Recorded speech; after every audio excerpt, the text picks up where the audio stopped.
Neil Rogers God. My anus, my anus, oh. My anus, my anus, my anus, my anus, oh. My anus, my anus, my anus, my anus, my anus. Hi, kids. Y'all like cutting little stinkers? That funny little sound that comes right out your sphincter? Want to copy me and do exactly like I do? Get paid for writing little songs about poo-poo? My brain's all gone. I'm trying to get my groove on, but I can't figure out which Spice Girl I'm going to fart on. And Dr. Dre asked, yo, man, you pass gas? Hell no. Well, why do I smell ass? Man, you low class. Well, since age 12, it seemed like I always smelled. I thought ripping gases and tooting was pretty swell. I got pissed off when I took my jeans off and farted so hard it turned my underwear backwards like crisscross. And every night I'm like, oh, dinner at last. Then fart out my ass faster than a fat bitch who ain't too fast. Smell this, honey. Yo, dude, wait a minute. That's my girl, cuz. I don't give a fuck. God sent me to stink the world up. My anus, my anus, my anus,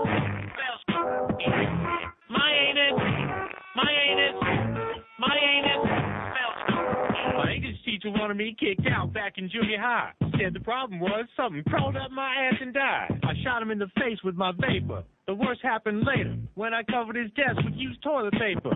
Walked in the strip club, my intestines were filled up. Moved the bartender, took a dump in a tip cup. Went over to a dancer, had her fucking a garter. She lifted her leg up, and I knew she was a farter. 99% of my life I was lied to. I just found out my mom's got more gas than I do. I told her I'd grow up to be a famous rapper, make a record about strange noises made on the crapper. You know you was dirt when the women rushed to leave. Hold it back, but your butt needed relief. This guy at White Castle said it was pretty cool, but I had to go drop the kids off at the pool. My anus, my anus, Rectum. My anus, Yes. my anus, my anus, Yeah. my anus, my anus, my anus, my anus. I think that's going to be the deal tonight at the MTV 16th Annual Video Music Awards. That's going to be it. My anus is going to be gigantic. Rectum. Humongous. Anyway, it's 10:03. I'll tell you one thing, it better be a damn good show because, man, you have never in your life seen any such self-promoting going on and on and on, the likes of which, like... Everybody wants to do the same. Oh, God, save us from ourselves, okay? By the way, here's a great facts from some real good people, some real broadcasters over at Nova Southeastern University who've got better equipment than we've got, by the way. It says, hope all is well. I'm the PR director for Nova Southeastern University's Radio X 88.5 FM. Just wanted to thank you for mentioning us on the air Wednesday. We've gotten a lot of positive response from it. Oh! How do you like that? And then it's got an obligatory sucking around thing, which I'll spare you there reading that. And it goes on to say, I wish I could send you a ton of cool Radio X stuff, but alas, we are non-commercial and have no budget for such things. Well, guess what, Jen? This is Jen Birchfield, PR director. We're commercial, and we also have... No. budget for any such thing, and we have no budget for anything. No, do we have any T-shirts? No. Do we have? I mean, if you want to, in fact, send us $30 or $40. Maybe we'll send you a cap, a QAM cap, okay? So thank you, Jen Birchfield, PR director, and keep kicking some serious ass on Radio X, 88.5, 7 p.m. to 7 a.m., which is Piper High's KPX, 7 a.m. to 7 p.m. Best music in town by a long shot. You know, I want to just go out of my way to say this, that the music on Power 96 really blows. I mean, they really suck. You know, I mean, there's some nice people over there, but God, your music is just, I mean, you can't complain about the music programmers in this town on FM because there aren't any. Just the absolute worst crap you could ever possibly hear in your life. God, how is it possible that a high school station and a college station can be playing better music by far, by a million zillion miles, than the so-called commercial stations that we got on the radio here? And you think with Clear Channel and these, 4 or 5 companies being allowed by the FCC, being encouraged by the FCC to buy up every goddamn station in America, you'd think that just by osmosis they'd own enough different frequencies in the same market, they'd take one of them and put something good on there, right? No. Like 103.5, after they butchered up She, and they put that garbage on there, that female-oriented, what the hell did they call it? Planet. It was out of this world, all right, man. It's on Uranus, the planet. Heard that lately? No. Now they got that new format on there, which, what do they call that? Do they have a name for it besides crap? That's it, crap. Crap. Where they play like Gloria Estefan music over and over again all day? Everything you were tired of and never wanted to hear again. Everything that nobody in their right mind would ever want to hear again, that's what they got on there. Nice going, David Ross. You're a real rocket science, baby. A real what? Whatever. An asshole, I think, is the word I was looking for. God. Man, oh man, so we got the MTV show tonight. Anybody going to be watching that? Uh-huh. You bet. After all this hype, it better be good. It probably won't. It's not really a good show anyway. Unless you want to see something, you have to wait for like 4.5 hours to see something maybe a little bit tasteless happen, or somebody to say crap, or somebody's boob to fall out. Maybe if you're lucky, Mariah Carey, the big one will pop out. You know what I'm saying? Yeah, she's got that one big one. Lefty. Well, you see, she unlike Britney, who, evidently Daddy put up the bucks, Mariah had the operation way back in the beginnings of her career when she was just a schlepper, so she could only afford the one. Now she's going to maybe work on the other one. So she's got her left, let's see, it's the left breast is gigantic, enormous, at least twice the size. Oh, and by the way, Jennifer Lopez, not only is she skanky looking, she does have a great ass. We'll all admit to that. She's got a big rectum, but she has got no its at all. No. They're small. Yeah. Raisinets. She's got a pair of the smallest its I've ever seen in my life. So she's got a scabby-looking face. She can't sing for crap. She's got a great ass. And that's about it. And she's a Rican to top it all off. Oh, well, this is the year for the Ricans. You got Ricky Martin. That's our poll question today. Who's got the better boobs, Ricky Martin or Jennifer Lopez? Who's got the better remake job? Huh? All of these people that have been made over and over. It's one thing to get ucked over. It's another thing to get made over. Speaking of getting ucked over, we got all kinds of stuff today, man. We got just millions and millions. And then, of course, we got the Great American Shootout again. Comes to find out the story from 2 days ago. Dad meant to kill son, 5 police say. I say put him in the electric chair right on Channel 7 News at 5 this afternoon with Rick Sanchez pulling the switch and hopping up and down and hyperventilating as he does it. Oh, and by the way, also today is 9/9/99. Did the world come to an end yet? No. No. But I will tell you this. The sky is falling. Another one of these hysteria. Oh, and you'll notice that the summer came and went. It's almost over officially without those 2 Y2K movies. You think maybe a little common sense finally prevailed and somebody said, this is not a really good idea. You better not put this crap out because knowing human nature and what panic people are in this country, you better not start all this crap. Like maybe somebody on Wall Street might have suggested that. Like it's not a real good idea, okay? And so the fact that there wasn't only one, there were going to be 2 Y2K hysteria-spreading movies this summer. Did either one appear? No. Thank God. So anyway, Stevens Celestin grabbed his young son, enraged that his wife had told him to move out, pointed a .40 caliber Glock handgun at the child's chest, and pulled the trigger, police said yesterday. The boy's mother and her friend watched in horror Tuesday night as the child was shot before their eyes. They told police Celestin deliberately killed his 5-year-old son and said, he did it to spite the bitch. That'll learn her. Yeah, that'll teach her. Oh, man, I'm telling you, we've got more trash making babies in this country. It's just unbelievable. I got a whole bunch of these stories just from one day. Crazy people with guns. I mean, it's not bad enough that we don't have forced sterilization, which, as I've told you for years, is the real answer. But we got crazy people, trash, with guns running around. See, I'll say this right off the bat, at the risk of being accused of being a bigot. People of color should not be allowed to have guns.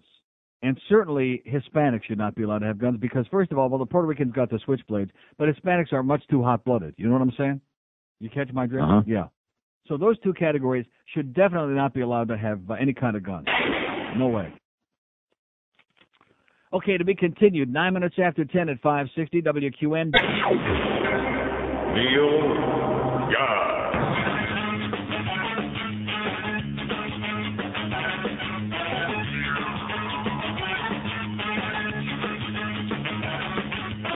You put your left foot in now. You take your left foot out. You do the hokey pokey. then you shake it all about. Such a stupid test that makes you look like you're insane. If you ever catch me doing it, here is my refrain. Put a bullet in my brain. Put your right foot in, doing the hokey pokey. Take your right foot out, doing the hokey pokey. All right. Not hit to do what's that, doing the hokey pokey. Take your whole self out, stop doing the hokey pokey. All right. Stop doing the hokey pokey. Stop doing the hokey pokey. Texas 8560 WQMN, the countdown continues. And the only reason that a lot of us are very excited about this, those who watch MTV a lot, is that after today we get that crap off the bottom right-hand corner of the screen. God, they're not only does it have the 9999, but they're counting down the minutes and the hours and the seconds, and it's like, man, it better be damn good, I'll tell you that. Here's Pembroke Pines. Hello. Neil. Yes, sir.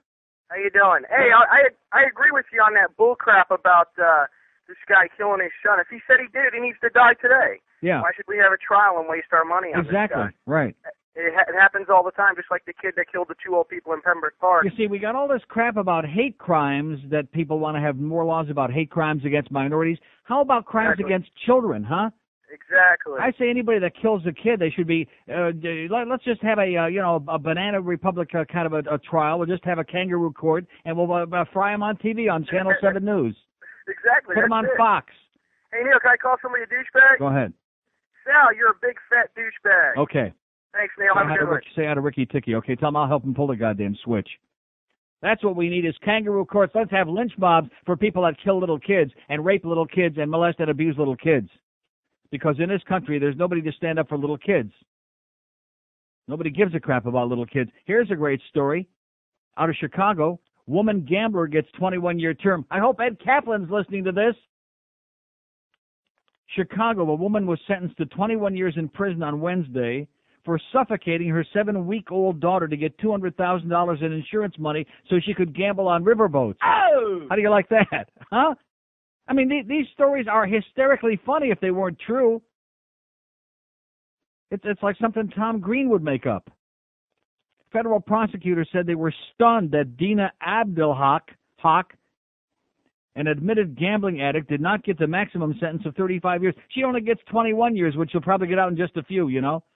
She was convicted in February of insurance fraud for deliberately suffocating her daughter and trying to pass off the cause as sudden infant death syndrome. Her sentencing crapped an emotional hearing at which Abdelhak's mother twice leapt out of her seat and shouted at the judge and prosecutors. Abdelhak, 35, tearfully denied killing her daughter. 21 years. She suffocates the little kid to death, the defenseless little kid, so she can get money to plunge her brains out on the gambling boats. And by the way, no, I'm not going to Biloxi, Mississippi, okay? And if that makes you unhappy, too fucking bad. That's my comment about that. Too stinking bad. And right next to that story, by the way, here's another better one. Couple accused of leaving toddler. And there are pictures of the dark-complected couple, by the way. Boy left to die in woods, police say. Little Rock, Arkansas. A couple were accused on Wednesday of leaving their 18-month-old son to die in the wilderness and are also suspected of tossing his 2.5-year-old brother to his death in a lake. The mother had told police in June that the children had been kidnapped by their father. Last week, however, the father told police that the couple abandoned their children in a ravine in a pond. You know where this all started? It didn't start there, but I mean, one of the places where it started was that Susan Smith crap up there in the Carolinas. And they convicted this bitch who also made up a story about some black guy who allegedly kidnapped her kid and come to find out that she drowned the kids in the car because they were getting in the way of her romance with her trailer trash boyfriend who wasn't interested in her anyway. He was the rich guy in town. That's why she wanted him. And by the way, Susan Smith, I hate to break the news to you, but if I would have been married like you to any guy that looked as good as he did, he was a little bit dumb, but nevertheless pretty good. Remember him? He was pretty not bad. For her, he was great. I would have kissed his feet and ankles if he came home, showed up at night. But no, he wasn't good enough for her. She had to go screwing around. And so anyway, they convict her ass, and the people of that community up there say, oh, well, we grew up with Susan. We couldn't ask for the death penalty. We'll just give her life in prison. After she drowned her 2 kids in the back of the car, I mean, just stop and think of those little kids in that car going down in the goddamn water, okay? Stop and think about that.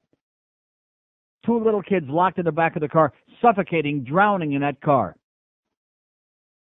And here in America, this bitch doesn't get the death penalty? And we got bleeding heart assholes out there screaming about, oh, it's barbaric. Yeah, right. When are you going to start doing something to take care of little kids? That's what I would like to know. And speaking of that, how about this story? There's 8 million horror stories in the Naked City today. God. Teacher is charged with sexual battery. Did you see this about? Now, this is a male teacher on 2 17-year-old girls. And isn't it going to be interesting to see the different reaction we have to this story as opposed to the 40-year-old broad teacher that was diddling the kid when he was 13 and 14 years old? All right, nice going, Junior. Good going. That's a real macho boy. That's my boy. But Matthew J. Herman, 29, who was taught at South Broward High School for 4 years, was charged by Hollywood police after 2 17-year-old girls made separate complaints against him. The girls' claims against Herman stem from 2 days in March, one during a field trip on March 5th, the other supposedly on March 9th in Herman's orifice. Police say during the field trip, Herman pulled his pants down on 2 occasions, exposing himself to one of the girls. On March 9th, the other girl said Herman and she were alone in his orifice when he pulled her shirt up and told her he wanted to kiss her belly button ring. Well, maybe she shouldn't have been wearing a belly button ring, you know? It's her fault. He's 29. These girls are 17. Now, I'm not defending what he did because, like I said a couple of weeks ago, and I'll say it again, teachers have got no business having sex with students of any kind, way, shape, or form. No matter how much you macho guys out there think it was really great that when you were 13 and 14, or maybe you had a dream that you were screwing your 40-year-old teacher, okay? I probably had a dream. Wrong. Absolutely, totally unacceptable. Not any different from the family priest having sex with your kids, which, by the way, speaking of that, here's more good news. You know, this priest, this Reverend Sinisi, the one that's got big problems with his neighbor saying that he was stalking and sexually harassing him. Well, come to find out, as is usually the case, because they like to sweep these things under the goddamn furry rug. There's no facts in the church. Priest had been accused before, reports show. Police are wrapping up their investigation of both complaints against the Reverend Joseph Sinisi, the one earlier and now, of course, the new one. A year before accusations of sexual impropriety that forced the Reverend Joseph Sinisi to resign last month, a man filed a report with Fort Lauderdale police detailing much more serious allegations against the priest. The man, now 32, told police in July of 98 that when he was between 12 and 15 years old, Sinisi had sexual contact with him about 100 times. There's no facts in the church. 100 times. Police didn't investigate the case and filed it as a suspicious incident because it had happened so long ago that the statute of limitations had run out, said Mike Reed, spokesman for Fort Lauderdale police. Unfortunately, in this case, there was such a delay in reporting, the only thing we could do is keep it in our records in case something else popped up, Reed said. On August 2nd, as you might know, a complaint was filed with police accusing Sinisi of stalking and sexually harassing a man who lived next to St. Jerome Parish in Fort Lauderdale, where Sinisi then ministered in April of 98. And it goes on and on and on, and what happens is, always happens, the church finds out about it, and they sweep it under the carpet, and they move these guys around, these pedophiles. They keep moving them around from one place to another place. Let them go molest somebody else's children. We'll get them out of this neighborhood. We'll get the heat off our backs. That's the way it works. So once again, like I said, nobody cares about your kids. Nobody gives a crap in America about protecting the kids. And every crazy person's got a gun. That's the American effing way. And we got all these lunatics, this gun lobby here. Oh, there's nothing wrong with guns. I got an article here, man, that I cut out when I was on a plane going on vacation from USA Today. Canada makes the case that gun restrictions work. This is the greatest thing I've ever read in my life. Very, very simple. Lays it right out there for you, right in red. Red as in blood red. Right in front of your puss, which I'll read this in a little while. Which I'm sure I'll have plenty of time to do. Here's a mobile in Fort Lauderdale. Hello. Bill, how you doing? Okay, sir.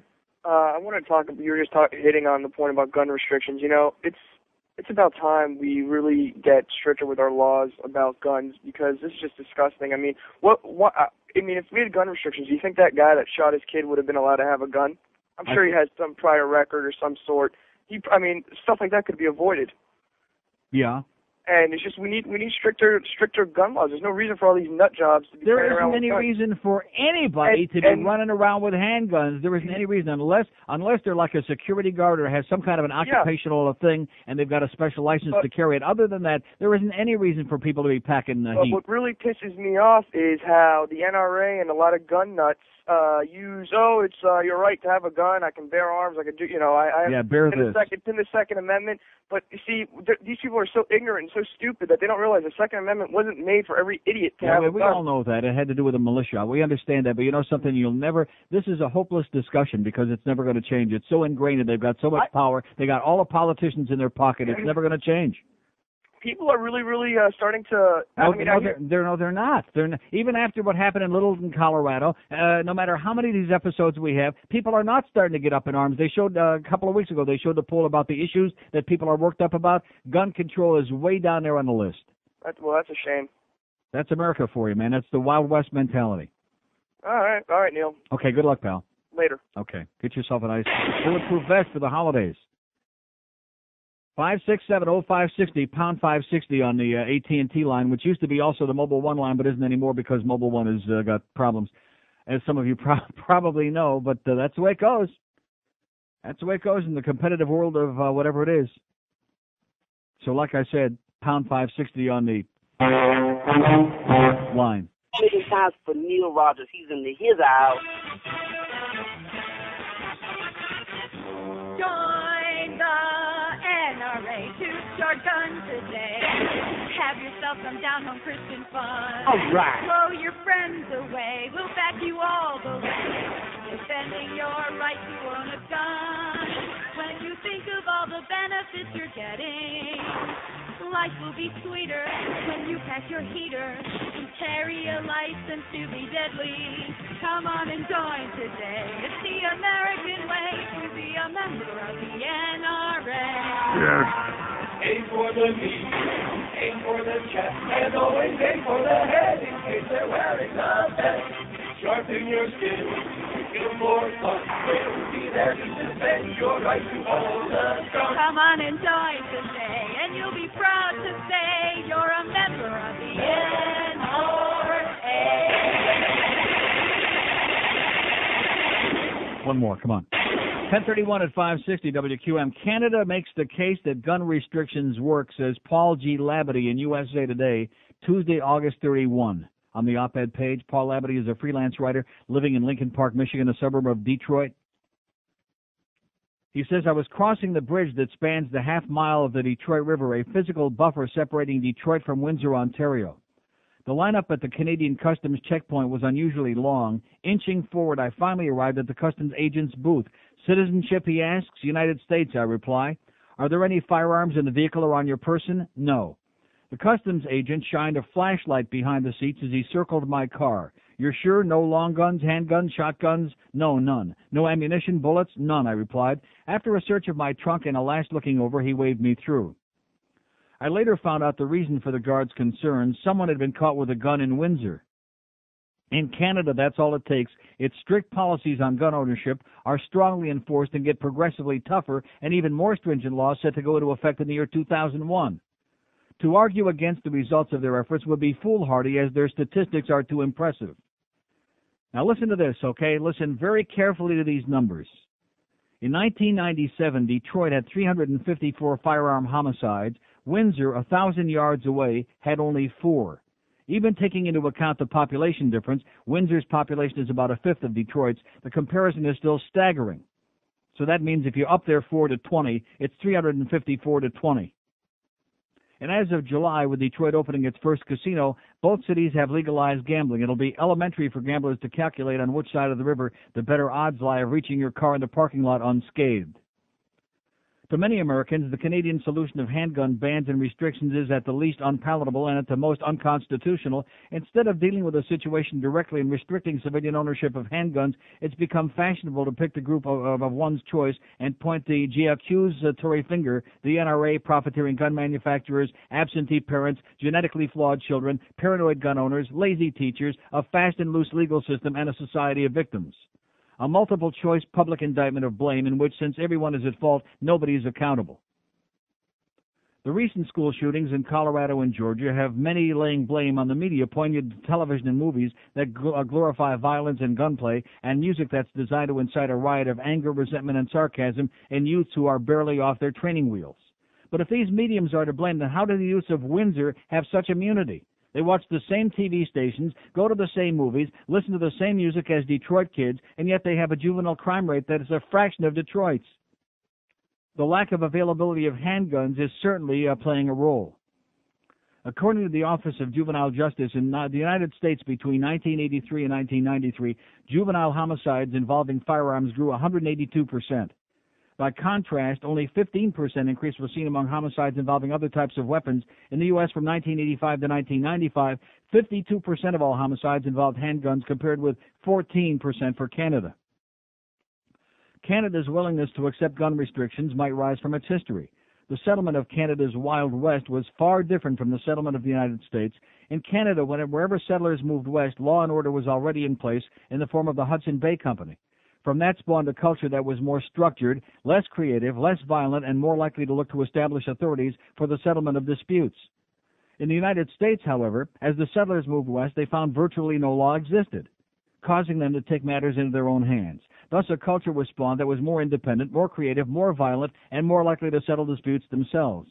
And when an abundance of numerous and easily available firearms are factored in, the results can be bloody. According to statistics, Canada in 1997 had 193 homicides by firearms. That's the whole country, 193. The United States had 12,380. It's hard to change a culture, but clearly the easy access to firearms has to be addressed before we can expect any significant drop in our homicide rate. I used to be a member of the National Rifle Association. I had the logo on my car, was skilled in the parry and thrust of debates, and was saturated with persuasive data from this organization, which covered statistics more than Major League Baseball. I'm not a member anymore, not because of any complete radical shift in beliefs, but more from a weariness, a battle fatigue of being caught in the no man's land among the immutable NRA, the anti-gun lobby, and the evening news lately filled with terrified school children, emergency response crews, and black-clad SWAT teams. Perhaps the time has come to lose our Wild West roots and at least look to put some of the same restrictions on our guns that we put on our automobiles and the family dog licensing and registration. On my way back to Detroit, I stopped at the American Customs booth. I faced a U.S. Customs agent. Citizenship, he asks. United States, I reply. He waves his hand to pass me on. And I couldn't help but wonder whether the next students getting diplomas would be the class of 2000 or the class of 357. What a great article in USA Today, August 31. Right on target. Oh! 354 homicides in Detroit, firearm homicides in 1997. 4 in Windsor, and if you've ever been there, if you've lived there like I have, Windsor is right across the Ambassador Bridge, right across the tunnel. You can throw a rock from one side across the Detroit River to the other side. They're watching, like he says, the same TV shows, playing the same video games, the same movies, listening to the same goddamn music, and they're not blowing each other away like life is meaningless. How do you explain that, all you gun squeezers out there? How do you explain that? Who's the scapegoat now? Except you crazy people that have turned this into a goddamn slaughterhouse. And none of you people care. Everybody thought, oh, after that Littleton thing, and it was right there on television live, and we all watched it, and they wrung their hands, and we went on for weeks and weeks and months of gnashing of teeth, and then we had to have the coverage of them going back to school. Everybody thought, oh, well, if anything's ever going to do it, that's going to do it. The people will really be pissed off. Are they pissed off? No. Do they give a rat's ass? No. No. Life is as cheap in this country as water out of the faucet. It's meaningless, like stepping out on an anthill. That's how much value human life has got. You know, like I said yesterday, punch out those babies, and if they're getting away, well, drown them, suffocate them, throw them in the woods, throw them in the lake, blow their brains out. That'll teach him. He won't do that again. These are not the acts of civilized, sane people. These are the acts of crazy, barbaric people. Civilized people don't do these things. And you folks, you're so goddamn used to it, you don't care. Maybe that punk will call me again. Oh, yeah, will you go back to Amsterdam, Neil? Did I see anybody get shot while I was there? No. Did I see a gun? No. Did I hear a gunshot? No. Did I read a story about anybody getting shot No. or knifed No. or murdered? No. No. That was only 10 days. Can you imagine 10 days here? When's the last time we went through 10 days here in South Florida? Forget about the rest of the country, just here in South Florida. When's the last time we went through 10 days without somebody getting blown away?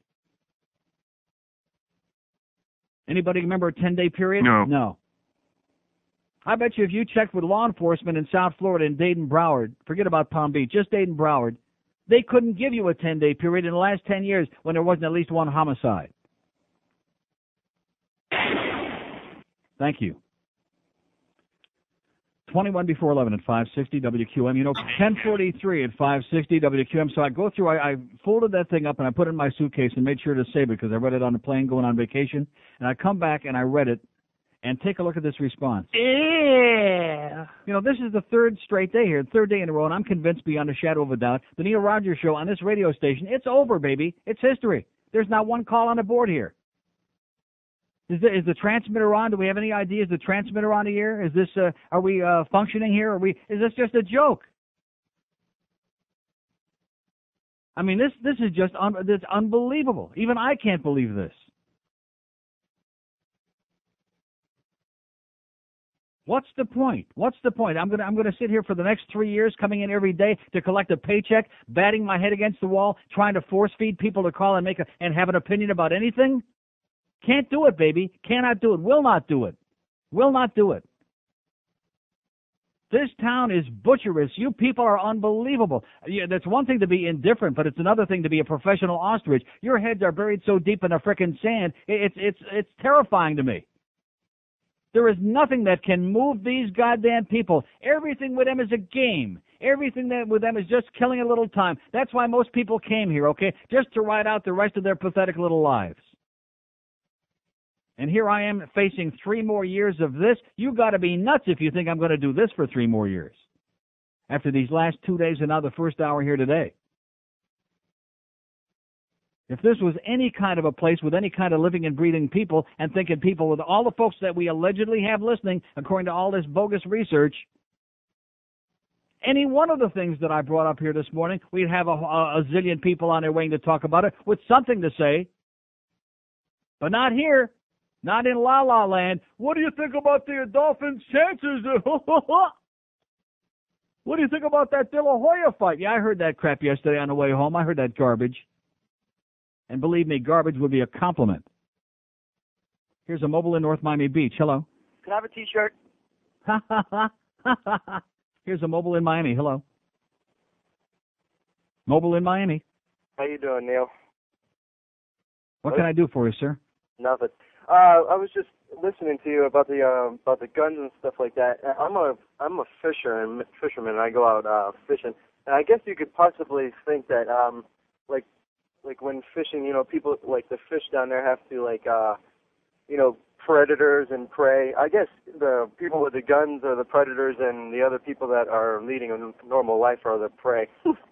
I don't know. It's kind of crazy when people. Yeah, I don't see too many people getting murdered with treble hooks though lately. No. No. No. Okay. All have right, a great have day, a good. sir. Okay. Be sure and watch where you stick your worm. 567-0560 pound 560 on the mobile line. Here's Fort Lauderdale. Hello. Yes, good morning, Neil. Yes, sir. I haven't caught a whole lot of this morning, but I did hear you talking about the violence and what have you. What would be your proposal? What do we do to end this kind of violence? What do we do? Take the guns away? Take away all of these guns. Take away Saturday night specials. Take away all these assault weapons. And unless somebody's got a permit to carry a gun, take a look at what they're doing in Canada and other civilized countries and make it extremely difficult for anybody to have a firearm. Right. That's what we do. Well, they did that in England. They took away just about everything, and violent crime in England has tripled since they've done it. Yeah, and what about in Canada, which is a hell of a lot closer than England? You know, and just I'll make a point. Did you hear the article I just got through reading, my NRA friend, or not? I didn't hear. No. What happened in Canada? 567-0560 pound 560 on the mobile line. Here's Lauderhill. Hello. Oh, Neil, how's it going? Okay. Great. See, I just got through reading the article 5 minutes ago, so this guy, he hasn't even been listening long enough to get the gist of it, but all he heard me say was some anti-gun line, and right away he's calling in with his goddamn NRA propaganda. He's probably got his leaflet out right now getting ready to read from it. Go ahead, sir. That's what I was just going to hit on, Neil, is that looks like that guy's getting his information from the NRA instead of from the real facts. Because in England, just like many other free nations in Europe and Canada and such, one thing you didn't mention is that hunting is legal, and so are hunting rifles. Nobody's going to take that away from you. You want to go hunting, that's fine. But deaths in England, in Canada, and other places from handguns Well, not just less. They're significantly less than anywhere in the United States. And that's one thing when you were talking about it before you didn't mention is that, yes, nobody's going to take away your hunting rifles. The AK-47s and Saturday Night Specials, that they'll take away. Yeah. And let me ask you this here. How many people need to have hunting rifles to survive in this country? How many people are living in the wilderness and need to go out and hunt down dinner? Not many. They do it for sport, and sometimes, I could Sport, see, like, that's great. But, I could see how they would want to have Well, you know something, I can see how a lot of people want to have a lot of things, but the most important thing is that civilized people should want to live in a country where other people aren't going to blow their crap away, okay, sir? That's very simple. There's nothing convoluted about it. There's nothing complicated about it. People who are civilized, who value their own lives, don't want to live in a country where every crazy person can run around with a gun, whether it's a rifle, a handgun, an Uzi. This has got to stop. This is madness. And you're mealy-mouthing around. Yeah. They want to have. Well, you know something? Tough crap. There's a lot of things I want to have, too, and I'm not going to have them. What I'd love to have is a civilized society of people who have some value on human life. And especially people who can't defend themselves, like old people and like little kids, who are getting blown away every single day, and you don't care. It's a big, big, big joke. Hey, can I have a T-shirt? Yeah, that guy's still squeezing himself out there. Probably ought to send him the T-shirt so he can wipe himself off with it. He's squeezing himself so hard. Very funny, pal. Really amusing. That's why this is La La Land. That's why this place, everybody laughs at this place. Like that thing with the Pan American Games. There's a letter to the editor in the paper this morning. I wouldn't even waste my time reading it on the air. It's so pathetic. It's so typical from some professional Cuban about, we should have had the games here. So then when all these Cuban athletes defect, then we can have them here. We have to be more careful, more clever. There has to be, a method to our madness. Not because it would be good for the community and for the economy to have the Pan Am Games, and not for this to be a censor-ridden banana republic. Not for that reason, no. But for some other psychotic, selfish reason. Here's a mobile in Fort Myers. Hello. Is this the Fort Myers? Yes, sir. I'm sorry, I'm going through a toll booth right now. Neil, I am so depressed listening to you read these articles and talk about people killing their babies. This is unbelievable. And people think guns are good in this country and that we should be able to get guns. It should be nearly impossible for the average guy to get a gun. I don't care if they got to charge someone $10,000 and have a psychological profile done to each idiot trying to get one. I should not be able to walk into Kmart and buy a shotgun shell, box of shotgun shells and a shotgun, and walk out and go pick my target. It's insane. I'm sick of it. I'm sick of people killing babies, raping babies, having babies, and no one's doing anything about it. The people should be killed. If you kill a baby, Susan Smith should be dead. I knew when those kids died. If you know somebody's got that tape of her at that news, when she's on the news talking about losing her babies, she smiled, Neil. She smirked, and I sat there and told my wife right there. Yeah. I said, that crazy bitch killed her babies. Mm-hmm. And this is insane. And she's alive. She's sucking up money, and there's and the taxpayers are paying to keep these people alive too. I'm sick of it. It's a bunch of crap. I don't know what to do. I don't know how to make it harder for some jackass to walk into Kmart and buy a rifle. I don't know how to do that. But I know one thing. Any asshole out there that thinks he should be able to walk in and buy a gun to go shoot a pheasant, you know what? He can kiss my ass. Exactly. Because this country is let him going kiss to the hell. pheasant's ass. Yeah, let him kiss the pheasant's ass. In fact, give the gun to the pheasant and let the pheasant shoot his ass. How's there that you go. sound? You want to hunt? Go hunt a bear with a buck knife. Make it an even battle. Okay. Take the chance of dying yourself. All right, Neil. Thanks for letting me air my opinion. Bye. Calm down. 567-0560, pound 560 on a mobile line, whatever line. I'm going to have to get in the habit of not saying that because you know what happened to Mobile One. Oh, don't say that. Next thing you'll be saying, Roy! He's looking for a job at Waffen down the other end on the air. You'd think that a guy like him that's basically just a figurehead here gets paid for walking around basically doing nothing, you'd think he'd be pretty happy, but evidently not. But who am I to say? It's just a rumor, of course. Here's a mobile in Coral Springs. Hello. Hello, Neil? Yes, sir. The problem in the country is everybody's greedy, and they just don't give a damn. And if you go to Canada and you just walk around the streets of Toronto, look how clean it is. Right. Why can't you go to any other major city in the United States, or most major cities in the United States, and see the same thing? They just don't give a damn here. It's unfortunate, but everybody's gotten greedy. It's clean and they want more it's clean and it's more. safe. You can walk the streets in Toronto any time of the day or night. Anytime. You can take the subway any time of the night. Right. Take it anywhere you need to go. But they just don't care here. And it's never going to change because the politicians that come in office are not going to do how a can these damn people thing. get upset with me when I tell them this is a horse crap, second-rate country? How can they get upset with me about that? I want to live Because somewhere they where the can people vent are on you. civilized. Because they can vent on you. If you were Jeb Bush on the radio right now, they'd be calling up telling you what a great person you are. Because it's all a bunch of crap. They think they're going to get something in the end. What have Yeah, these they're going to people get done? something in the end, all right. Rectum. Exactly. Okay, pal. All right, Neil. See ya. God save the Queen. 5670560, pound 560 on the mobile online. Here's North Miami. Hello. Miami? Yes, sir. Neil, I'm a gun hugger, and I'll tell you why. Uh-huh. It's down on 79th Street, back when you were on IOD. Yeah. The day after I left there, I don't know if you remember Landry's restaurant. What restaurant? Landry's. It used to be next to the crab house there. Oh, yeah, sure. Yeah, they got knocked off. 2 guys got thrown in the cooler at gunpoint. These guys are, a week later, a lady got shot at the bus stop. That's a bus stop that I used to go to every day. Mm-hmm. I'm from Maine. In Maine, we don't have to tote guns. We have guns. We don't go around shooting people. I've gotten down here, Neil, I've been robbed 3 times since I've been down here in 5 years. I got on the Metro Rail. Oh, let me ask you this. What's the difference between Maine and here?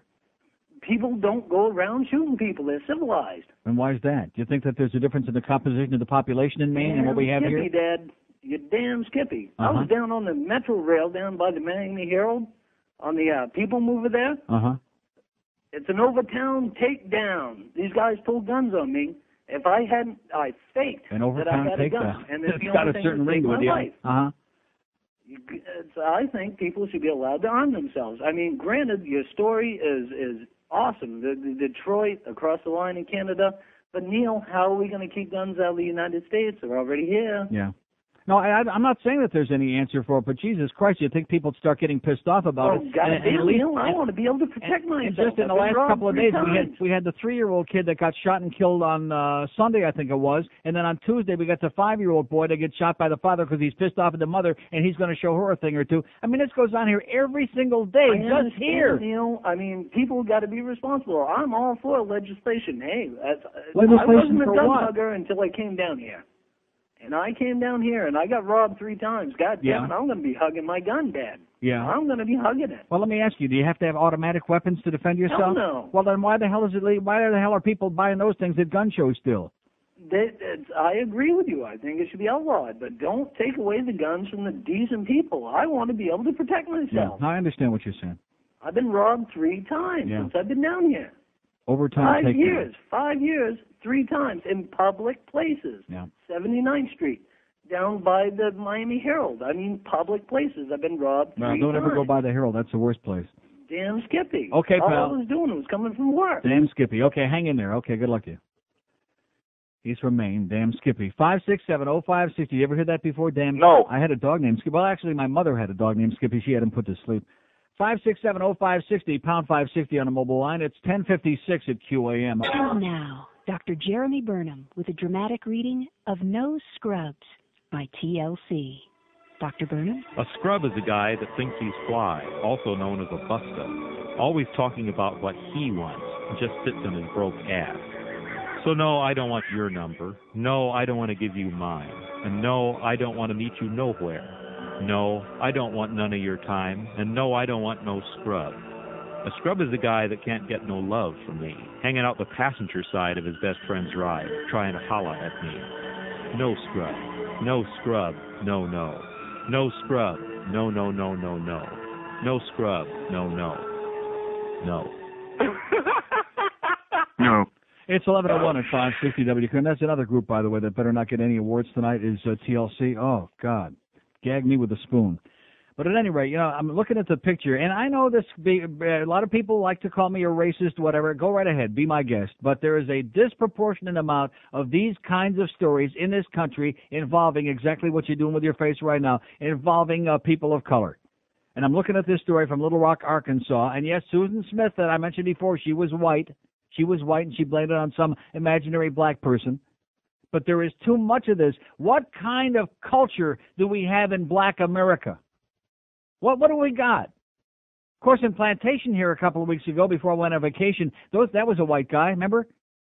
And the NRA people were excited because he killed his kid, didn't even use a gun. So they were real thrilled about that. Oh, you see, it happens once in a while without a gun. All right. But there is something desperately wrong when you've got, it used to be people were concerned about somebody else killing their children. Now they're killing their own children at epidemic proportions.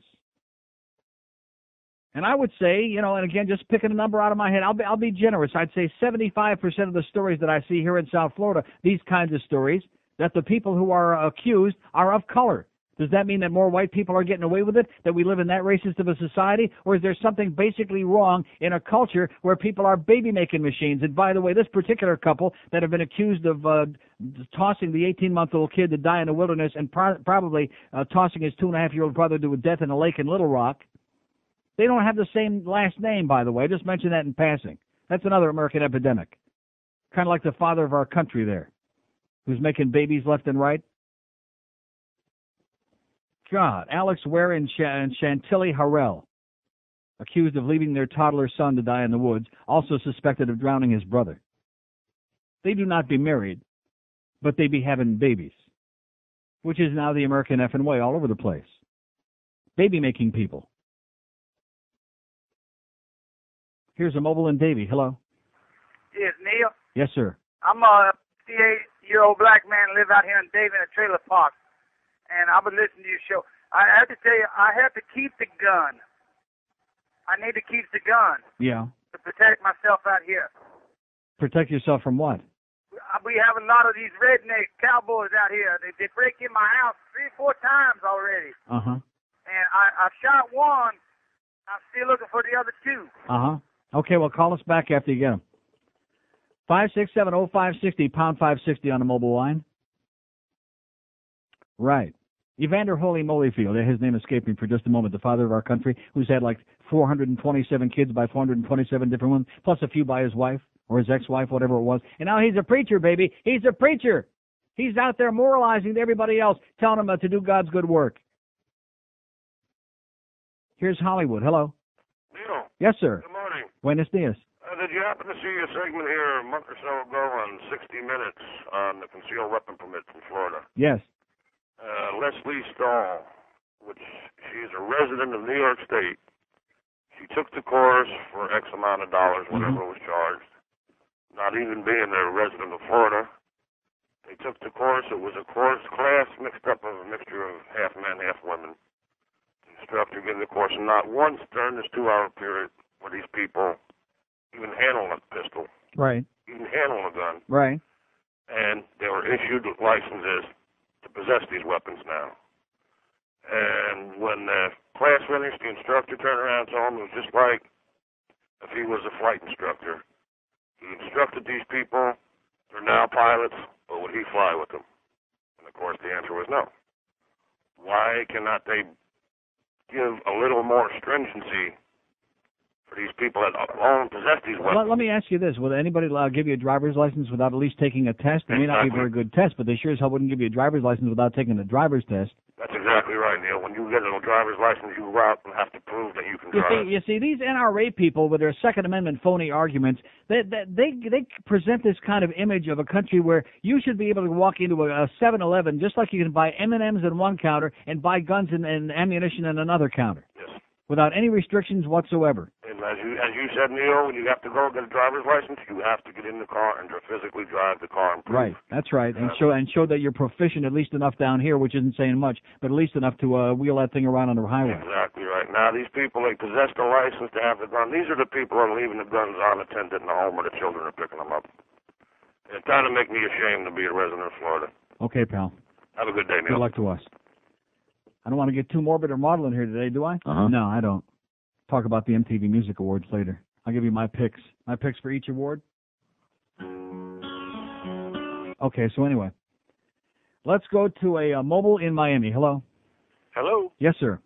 Yeah, what do you think about this new law going through putting the penalties for using a gun in a robbery, shooting a gun, or shooting somebody? There's, 10, 15, 20? Mm-hmm. What do you feel about that? Do you think that's going to slow down some of these guns? No. No. It's not gonna stop people from killing their kids with guns that they have laying around. Yeah, but it might make them think a little bit harder. Do you think that this guy that shot his 5-year-old son yesterday, that in the middle of an argument with the wife, do you think that he would have thought harder about? You think he's even thinking about how much time he's going to have to do? No. What kind of a person, sir, takes a gun because he's having a domestic dispute with his wife and blows away a defenseless 5-year-old kid? What is that? A thinking person? Is this somebody who's got reason? No. So how can we allow this person to have access to a gun? Well, that's the foundation of the country. We're a revolutionary government. We took over a government with guns.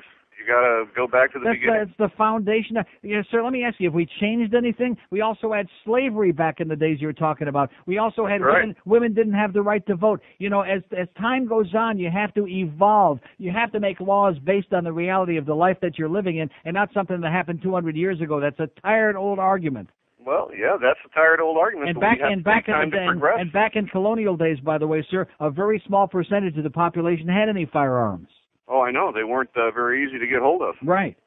They weren't very easy to get hold of. Here we are with 270 million people and 232 million guns, which averages out to about one per every adult. It ain't working, pal. No, it sure is not working very well. I have to agree with you on that. But you got to start somewhere. And hopefully this will be a start. People will get an idea of maybe don't do that. Okay, anything is better than nothing. You got that. Okay. Thank you. See ya.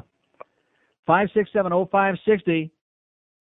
Can't beat a man because you got the politicians, and then this is a disgrace that you people out there allow this to go on because you don't care. I just don't understand what kind of people I'm living with here who think that this is okay. Like the article that I read to you from USA Today said, here you got one side of the Detroit River is Detroit, Michigan. The other side is Windsor, Ontario. In 1997, 354 people get blown away with handguns in Detroit. Windsor has a fifth of the population. 4 people get killed in the same year. So you multiply times 5, it's 354 to what would have been 20. You see a little bit of a discrepancy there? And let me say it again, the people in Windsor are watching the same TV shows, the same movies, the kids are listening to the same music on the radio, playing the same video games, and they're not blowing each other away. Because they don't know how, number one, maybe they also have a different cultural upbringing, which wasn't in that article, but very definitely is true, because the Canadians aren't a violent people like the Americans are. But even if they were, they don't have easy access to guns.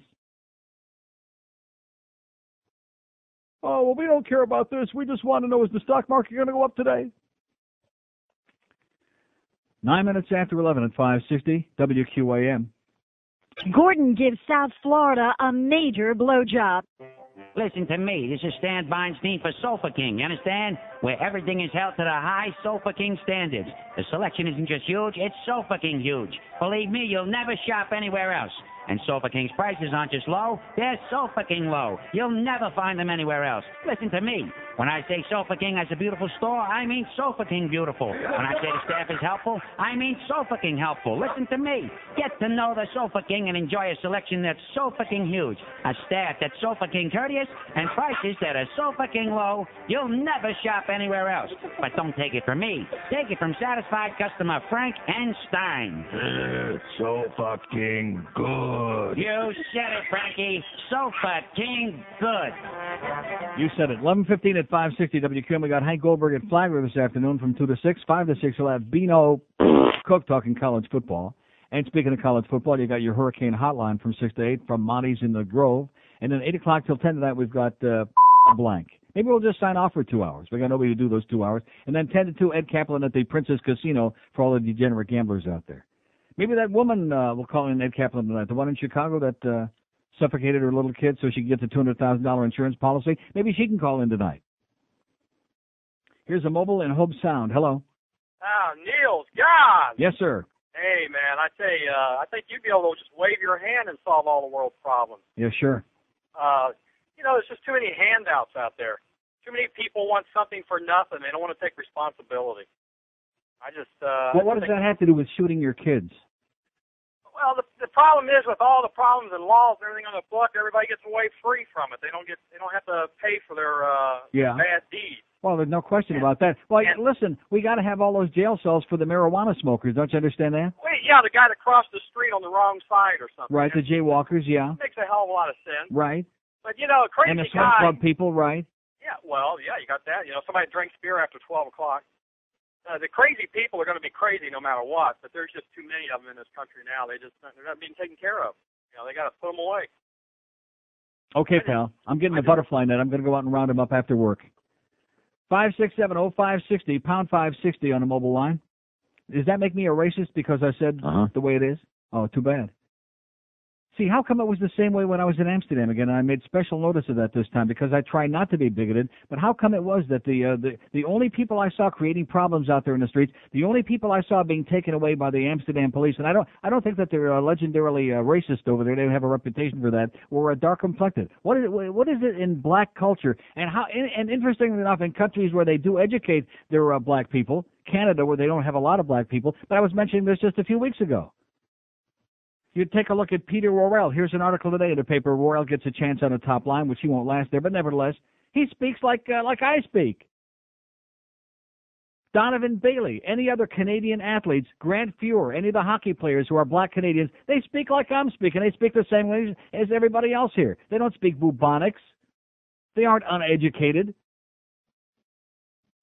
And I hate to break the news to you, but the less educated people are, the more likely they have to be leaving their kids in the woods and throwing them into a lake.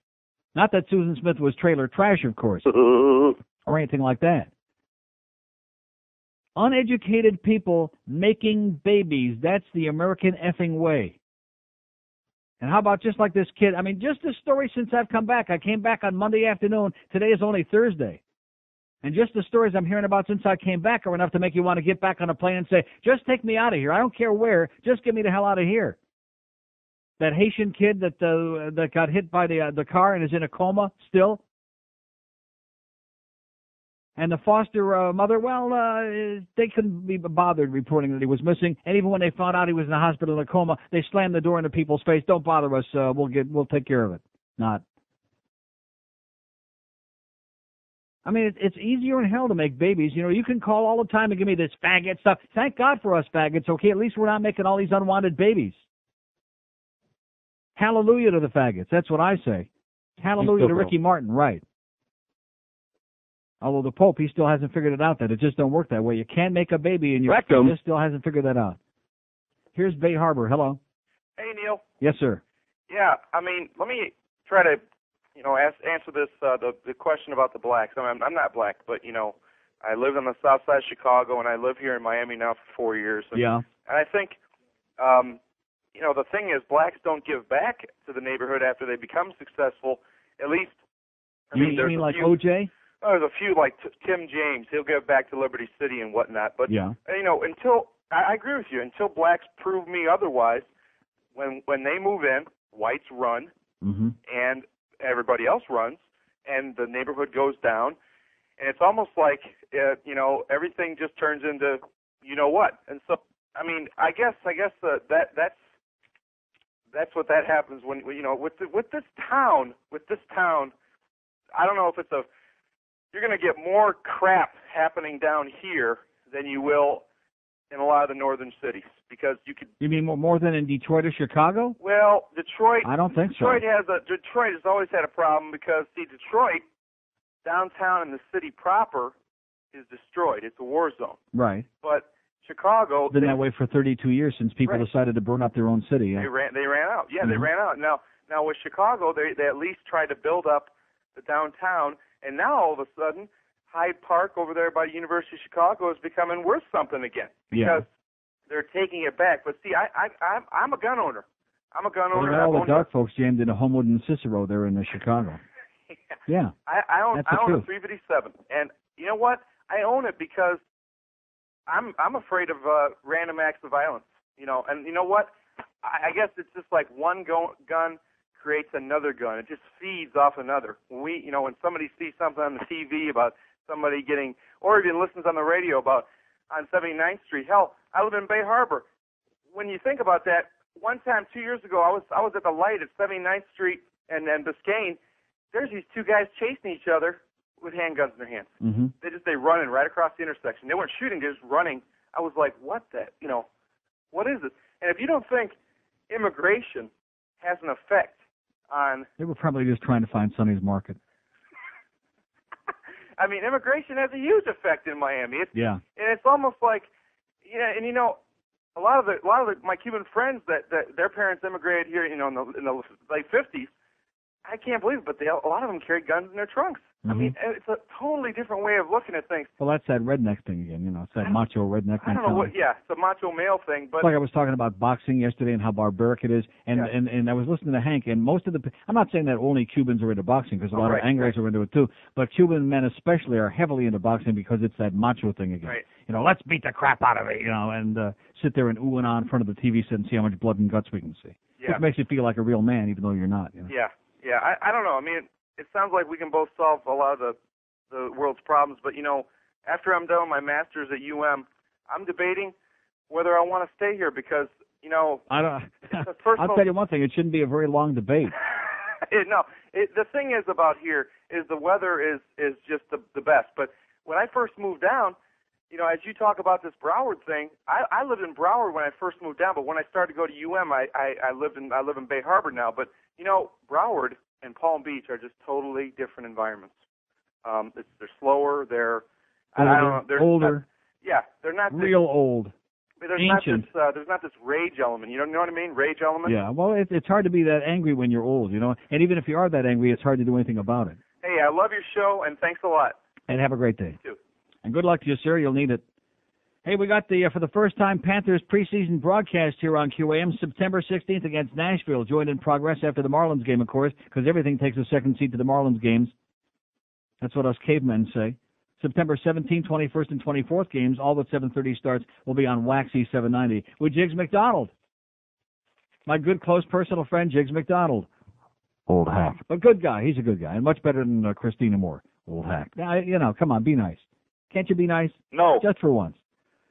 5670, and I'll tell you who's great is Mark Vandermeer, who does the U of M games. A lot of people have told me about that. I haven't heard his work yet, but I hear he's dynamite. Nice going, Greg. It's about time you did something that had to do with radio. And where's my Backstreet Boys tickets, by the way, Mr. Hotshot? Well, I'm telling you, that man, I'm so livid. I'm just foaming at the mouth over this guy. Here's Hialeah. Hello. Hey, how's it going there, Neil? Okay, sir. Hey, how's it going there? Let me say it again. Great. Yeah. What do you call it? Well, what about this guy who came off the raft over here or something, got caught, and his mom went out there in Chrome Avenue for a hunger strike, and then yesterday he got busted, or the day before yesterday he got busted snatching a chain off somebody? All right. Great. Remember that? Yeah. So what's going on with these people? Well, what do you mean what's going on with it? What does that mean? Well, instead of... You don't understand. We have a responsibility. Hey, stupid! We have a responsibility to let What is that? What is going on here? That's him. Oh, that's you? Oh, okay. That's him doing that? I'm wondering where the hell this is coming from. Well, a lunatic. Well, he's in Hialeah. What do you expect? He's in a foreign country. 567-0560, pound 560 on a mobile line. Here's Fort Lauderdale. Hello. Yeah, hello. Yes, sir. How you doing? Okay. Hey, I want to say something about the gun issue. Uh-huh. Basically, all these people, they got the Cubans, you got the Nigs, you got all these people that come in this country, don't even check for backgrounds, you know what I'm saying? Half these people with the bad things with the guns are the Cubans, the minorities. I'm not. They are? Yeah, you got to look at Hialeah and all that. How many Cubans are living in Little Rock, Arkansas that are killing their kids in the woods? How many I agree Cubans with that. Yeah, you got a point there. You got a point too, pal. It's right at the top of your head. It's called a dunce cap. Oh, here's that spot, by the way, on MTV, Abercrombie and Fitch with the wrestlers, and if anybody, it just ended. God, it's a good thing I saw that on there again.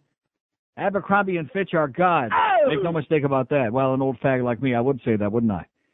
But if you have any doubts about the faggery of wrestling, high school, college, or professional wrestling, but especially, oh, man, just take a look at that Abercrombie and Fitch spot, and you'll say, oh, yeah, Neil's got a point. Uh-huh. You'll be saying it. You'll say it. In fact, I look at some of the wrestlers in that spot, and I say, yeah. 26 past 11 at 560 WQM. Are we going to solve this problem here on the radio? No, but at least get pissed off about it, okay? At least get your goddamn body temperature above 60 degrees would be good. We don't expect 98.6. We don't even expect 98 degrees. And how come they're not nominated tonight, by the way? You jackass. Oh, yeah, I know they're no Lauryn Hill. Yeah, she can sure sing, can't she? No. Couldn't sing her out of a paper sack. That's our poll question today, by the way. Who's more embarrassing, Ricky Martin or Lauryn Hill? He's got a better haircut. Marginally.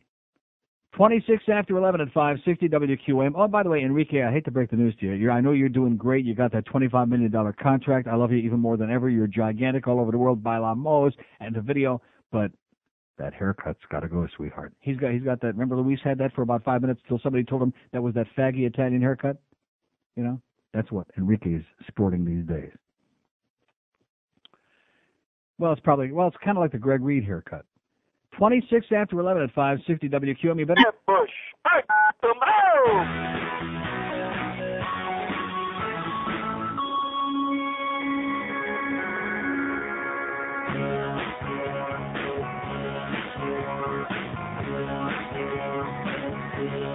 Look at my butt. I'm such a beautiful singer. All the guys, they want me. From the old to the teenager. Rectum. I am hot, I have to say. Sing real good, my acting's okay. God, I look good. Might have a chance with this beautiful singer. I got sultry bedroom eyes and a bod I like to show. With my soft and creamy thighs, had a kid you'd never know.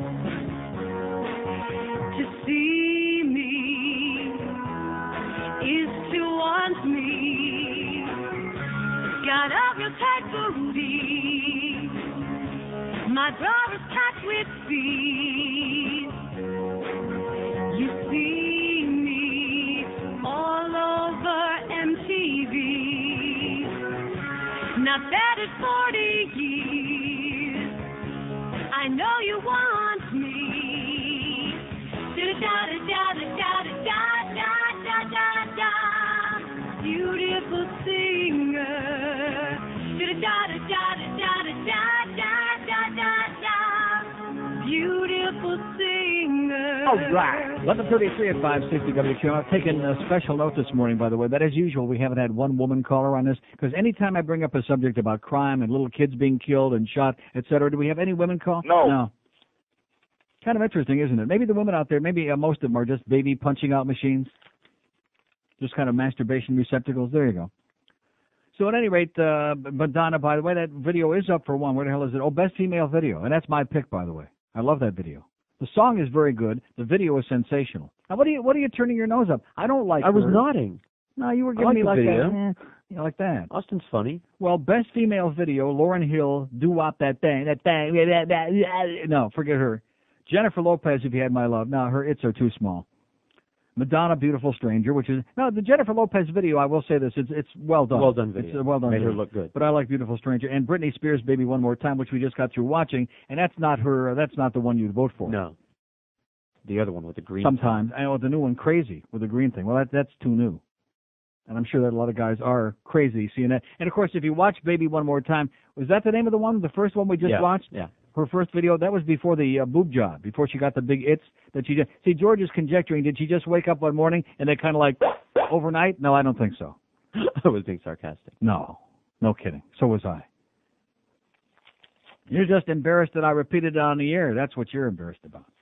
Robbie on the spot, says Michael Russo. And by the way, Hull is in Quebec for the guy that called yesterday. You were in Quebec, sir, when you called, not in Ontario, where the Panthers are doing their thing. Now, Robbie on the spot. Michael Russo, he ought to be embarrassed again. Every year, how many years in a row is this? About 100 years in a row, we've read the same article about how Robbie Niedermayer's on the spot, and this is the year he's going to be tougher and more aggressive and, yeah, right.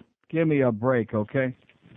All you got to do is just reprint the same article from last year. That's all. Where are we going? We're going to Miami. Hello? Neil. Yes, sir. Could have gone to Windsor by now. Are you still looking for front row Backstreet Boys tickets? But what do you mean am I still looking for? Well, I'm in my buddy's office. His company's got tickets. He'll give them to you. He'll just trade you for something you'll want to trade for. Front row center. I'm supposed to front row center? Yes. First row center. Well, what am I going to give him? I'll fax you over the tickets on your fax. You'll see where the tickets are, that they're in the front row. We'll fax you the seating chart, and you'll see where they are. Right. Just maybe a few live spots. Yeah, right. I'm serious. I can't do that. You know, they're going for $1,000 a ticket. Well, Greg Reed claims that he's got the tickets for me, but of course I haven't seen hide nor hair of him. If he doesn't, there's 6 front row seats left here. Well, fax them over to me. Fax over the thing. I'll fax the tickets over. You'll see exactly where they are and go from there. Okay. Okay. What did I talk to George about the fax number? Yeah, hold on. Yeah, give him the number, okay, and tell him they better be damn good. Going to give him live spots. 5670560, pound 560 on a mobile line. Here's a mobile in Homestead. Hello. Hello, Neil. Yes, sir. In the state of West Virginia, you can indeed walk into a 7-Eleven store and buy ammunition. All right. Not only that, you right can next buy... to the M&Ms. No, actually, it's just across a piece of clear plexiglass from Hard Whiskey. They can sell whiskey in 7-Elevens. Jack Daniels like and Wild Turkey. Sun Liquor and Guns. I like it. It's beautiful. Uh-huh. Jack Daniels and a case of shotgun shells to go, please. Nice. I love it. It's redefining convenience stores. Okay. Thanks, Neil. See you in Charleston. Well, what a horrible place that must be, huh? West Virginia? I think I've been through there, like, real fast. Hey, are we going to, to Mississippi, by the way? No. Biloxi? No. Come on, let's go. You got to be more adventuresome, man. Then you'll be able to tell everybody what a great place it is. See, what that guy who called me yesterday doesn't want to understand, and what evidently a lot of other people don't understand, if you've been to Las Vegas, going to Vegas just doesn't mean walking into a casino and playing craps or roulette or blackjack or slots. Going to Vegas is an experience. You don't just walk into, like he keeps saying, the one place is just like being in Bellagio. I don't even like the Bellagio, okay? And for that very reason, because it's generic, it's sterile, it's like the inside of a Band-Aid box, you know? I mean, it's glitzy and it's brand new, and it's got, all kinds of sparkly stuff, but it could be any place. It's generic. But they just don't get it. 5670560, pound 560 on a mobile line. No women. Nobody cares if they blow your kids away. They're all sitting out there, like that. Of course, George likes it when they go, like that. 22 before noon at 5. Oh, by the way, where the hell is lunch? What lunch? I don't know, but we better start thinking about it. I'm out of practice for this. I'm fat as a cow. I don't really care. Well, then don't get any, okay? You'll just sit there and watch me eat. I've done that many a day. Something, Atkinsy. How about some subs? And see, I don't want to get started with this again because you just don't understand it. How is it possible for anybody to be so I can understand not to understand? I think we demonstrated the last time, just like yesterday. Remember Atlantic City Subs was here, which I love.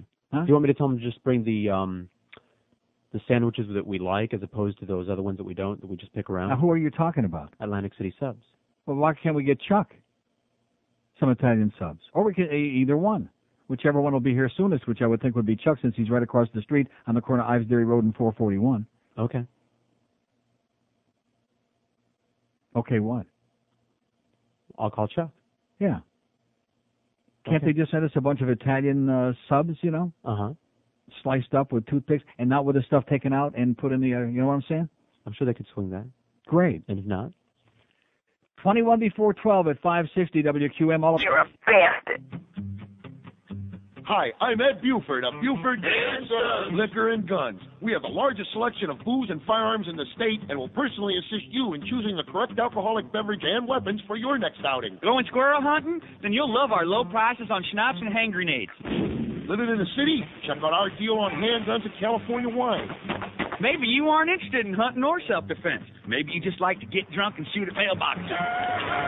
Well, we've got gallon jugs of wild turkey and 44 Magnum shells on sale this week only. We're open 24 hours. We never check IDs, and we're NRA approved. So come on down to Buford Liquor and Guns, where everything leaves loaded. All right, it's 11:43 at 560 WQM. By the way, you NRA people, you can save your energy in your fax paper, our fax paper too, because I don't read your faxes. I throw them right in the circular file as soon as I see what they are. I don't waste my time with the reading faxes from mental defectives. Anyway, be sure and join QAM Broadcasting live from Hockey Fest 99 this Saturday from noon to 5 p.m. Enjoy interactive games, meet the Panther players, and much more at the National Car Rental Arena. 5670560, pound 560 on a mobile online. Here's a mobile in Miami. Hello. Yes, Neil. Yes, sir. Two things. First of all, the lady who, the foster mother, she did notify the proper authorities. police never, that authority never notified the police, so she was right. Secondly, Yeah. I'm born and raised here. I was born and raised in Carroll City. I tell people that when I grew up, there was cows across the street from my house. I mean, I actually, it was, there was nothing. It was actually in the rural areas. People don't believe me. Back in the first wave of Cubans, when they came in, they started throwing up these matchbox houses. It was an all-white neighborhood. All of a sudden, here comes the Cubans coming in, and you're right. Here goes the white people started moving out. My parents were one of them. Right after the whites started moving out, the blacks started moving into the area because they were driving down the cost. The Cubans were driving down the cost of the house. So, you are right on that aspect. And as far as, the gun control and them issues like that, it just blows my mind that anybody can walk out, like the other guy said, I can walk into Kmart or I can walk into Target and I can buy a gun, walk out on the street and just start shooting people. It's just mind-boggling. Yeah, if you have a bad day in the stock market, just go into the office and start blowing people away. Exactly. Right. There's as much pressure as there is on people in today. Especially, there's more pressure on people today in the workplace than there was back 10, 15 years ago because everything now is bottom line. It's always been bottom line, but, everybody's downsizing and, it's astronomical. And, there's got to be some kind of control over this. I appreciate it, Neil, and you have a good day. And back to you. All right, bye. Okay. Starting to slim out again real bad. 5, 6, 7. Have we had one woman today yet? No. I'm embarrassed for you people, you mothers out there. I'm really embarrassed for you because, like I said, every time this kind of thing comes up, there's not a single woman that's got anything to say about it. Oh, and, guns, that's a man's issue. Yeah, right. Sure, whatever you say. 567-0560, pound 560 on a mobile line. Here's Fort Myers. Hello. Hello. Yes, sir. Hey, I just started listening to you. I live here in beautiful Fort Myers. Everyone is either newlywed, inbred, or nearly dead. And I have to say, well, first of all, I was going to comment and say it's good to hear you instead of Rush on AM, and have someone half decent. But I was going to tell you about, I don't agree with you about the black thing so much as being necessarily a black thing. Like, it's more of a cultural thing. Like what's going on here in Lee County, for instance, we have this thing called LAMP, which is Lee Adolescent Mothers Program. Yeah. Now, they're not allowed to teach you about birth control in the school, but they have daycare centers at various high schools, so the girls can go to school with their illegitimate children. Great. And that's their way of dealing with the problem. Isn't that stupid? That sounds like trailer trash mentality to me. Well, yeah, it's pretty rough. Second Amendment's more important than the First Amendment. See, when you have large groups of uneducated people, whether they're trailer trash or whether they're black people who just have had no education and have, don't understand what mainstream values are all about and just make babies and just don't care about the repercussions of it, this is what you've got. I'm really sorry. I got to call me the line. Okay. All right, well, anyway, I'm going to keep listening to you. Fort Myers needs a big, fat, obnoxious gay Jew on the air. Well, you got it. All right, thank you. See ya. Bye-bye. You got exactly what you need. 567-0560. We're going to have a woman here today, you think? No. No. We don't care if you blow our kids away, okay? We're too busy. We're going to Kmart. We're going to Walmart. They're having a big sale today on douche. Here's Davey. Hello. Hey, Neil. How's it going? Okay, sir. I haven't spoken to you in about probably 18 years when I was a young fellow. As far as the guns, I agree with you that there's no need for guns in our society today. Not for hunting, because, how many people are out there eating deer and stuff? None. I'm a father of a 6-year-old child, and from the very start of when he was able to understand, I have stressed to him how can I put this? How stupid guns are. I don't allow him to play with toy guns. They're not just stupid. They're dangerous. They're dangerous. They're invented to kill people. Exactly, and I've told him stories that's come in the news when little kids get shot. And look, that's why Papa doesn't have a gun in the house. And I don't keep a gun also because I'm scared. I don't have such a bad temper anymore. But I remember when I was in the 9th grade, I lived in the projects in Miami, and my mother had a gun underneath the mattress. And 2 of the black kids beat me up, so I ran upstairs and grabbed the gun and ran back downstairs and pointed it at them. And it would have been very easy to pull that trigger, and I haven't touched a gun since then. And if people would really care, they'd get out there and vote on these issues, or they would get their politicians to put the issues on the ballot. They don't care. Exactly. The American public, these are the most barbaric people I've ever encountered in my life. They just don't care. They place no value on human life. Maybe their own lives. I don't think even the lives of their kids anymore. They're just their own lives. Just leave me alone, like Howard Beale said in Network, and just let me watch my Oprah Winfrey and Jerry Springer, and that's it. That's life. And all you losers and rednecks with guns, grow up, man. The cowboy days are gone. Thanks a lot, Neil. Okay, pal. Bye. 5670560. It's like taking away their penis. It's like castrating them to take away their weapon. It's that phallic thing. It's the only thing that makes them a man or a close facsimile thereof.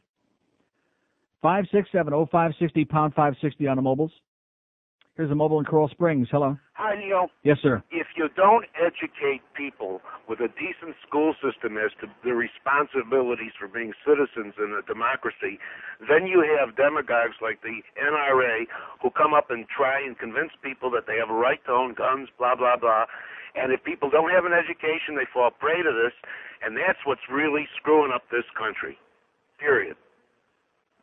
Yeah. Thank you. Okay. I don't know how much of an education you need to feel that there's a value to human life. How much education do you have to need? Even animals in the wild, they have that self-preservation instinct. It's instinctive. But in America, it's kind of like, well, we're just used to it. This is the way it is. So we don't care. Don't bother us with this stuff. It, makes good copy for Channel 7. They like stories like this. 5670560, pound 560 on the mobile line. Here's Boca. Hello.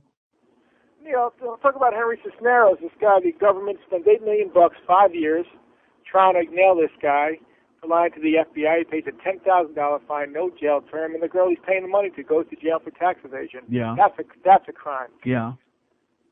What does that have to do with what we're talking about today? Did he kill anybody? Regarding guns? No, but there's too much money out there. The NRA's packing these politicians' pockets. They'll never change the laws. Our own president packs a pistol. Ask Monica. Thank you. 5670560, pound 560 on the mobiles. Here's a mobile in Hialeah. Hello. Hey, Neil. Yes, sir. Here's an opposing call, and I know that you don't like those because you handle them very defensive. But anyway. I don't handle anything defensive. I listen to anything anybody's got to say if they make sense. Okay, Neil, don't you realize that in Columbine, they broke 19 gun laws? And if you make more gun laws, it'll take the law. Sir, the guns, sir, I'm not interested in NRA propaganda, okay? If they would just enforce, this is so old and trite. It sounds like you're reading it right out of the NRA literature. I'm not interested. You're right about that. Call up lard-ass Limbaugh, okay, and spew your NRA propaganda. I'm not interested in that. I'm interested in talking to people that got their own opinion. Not just somebody that can read something off a sheet of paper or out of a magazine that the NRA sent to them, okay? It's boring. If we could just enforce the laws that we have right now, yeah, okay. Then that guy wouldn't have blown away his 5-year-old kid the other day. What the hell was he doing with a gun in the first place? That's the question civilized people have to ask themselves. Not are we enforcing the laws that we have right now, but why in God's name do civilized people walk around and when they get pissed off, blow each other away and blow their kids away? And like I said, we don't have one woman call this show today. Don't ever, ever again try and give me a song and a dance about this big closet female audience we got out there, because quite frankly, they ought to stay in the closet. If they're out there, they belong in a closet. Well, here's one, finally, a lady in Davie. Hello? Yeah. Yes, ma'am. I'm trying to talk to that schmuck on the telephone. The schmuck on the telephone? Yeah, on the radio. Oh, you're trying to talk to him? Yeah. You're talking to him right now. Oh, you want? Yeah, the schmuck on the radio. Yeah. She couldn't get through like 13 seconds of the call without uttering a 4-letter word. 567. Go back and make some more babies, sweetheart. Like I said, we still haven't had a call from a real woman today. That was no real woman. That was like, I don't know what that was. Although I think she said it herself. 5670560, pound 560 on the mobile lines. Just amazing, astonishing. Here's a mobile in Boca. Hello. Hello. Yes, sir. Hi, how are you, Neil? Okay. Good. I used to live in Detroit also. Some interesting statistics you brought up earlier about about Windsor. I think you mentioned like 4 homicides compared to Detroit. Of how many? 354 in the same year, 1997. Outrageous. Yeah, I used to face the Windsor skyline right on the Detroit River there, and it's interesting. I live now here in South Florida. And this is the first time in my life, I'm 38 years old, that I really have considered buying a weapon or handgun just to protect our family. We have a 2-year-old. And I am very, very concerned with what's happening in this society, and especially in South Florida. And you're right, the women, either they don't care or they're too busy maybe trying to keep up with the Joneses. They lose track of their kids. The kids are in daycare. There's no more families. I don't think they're really. I mean, when you live in a country like the thing happens in Columbine High out there in Littleton, Colorado, and you listen to the responses about, oh well, it's got to be the movies are too violent, or it's got to be these video games, or they're listening to Marilyn Manson. I mean, what kind of lunatics come up with idiotic solutions like that? Exactly. I mean, I know it's very fashionable to look for scapegoats, but you've got to come up with something a little bit better than that. No, I really do. I do believe that, sure, education has something to do with it in school, but it really starts with the family. I truly believe that now that I'm a parent, and it has to do with the cultural values that you have in your home, in your community, in your neighborhood. Exactly, he said bullhead, and of course we can't say it with the S in it. 567, and why can't we say it? Because again, your federal government is more concerned about words that we say on the radio than they are about how many people are running around with every kind of weapon that's ever been invented, blowing each other away. That's the kind of barbaric civilization that we got here in the United States of frickin' America, okay? You got the word police, the tool police, you got the jaywalking police, you got the police sitting under the goddamn thing with a radar gun if you're going 6 miles an hour over the speed limit. That's the idea of law enforcement. The marijuana police,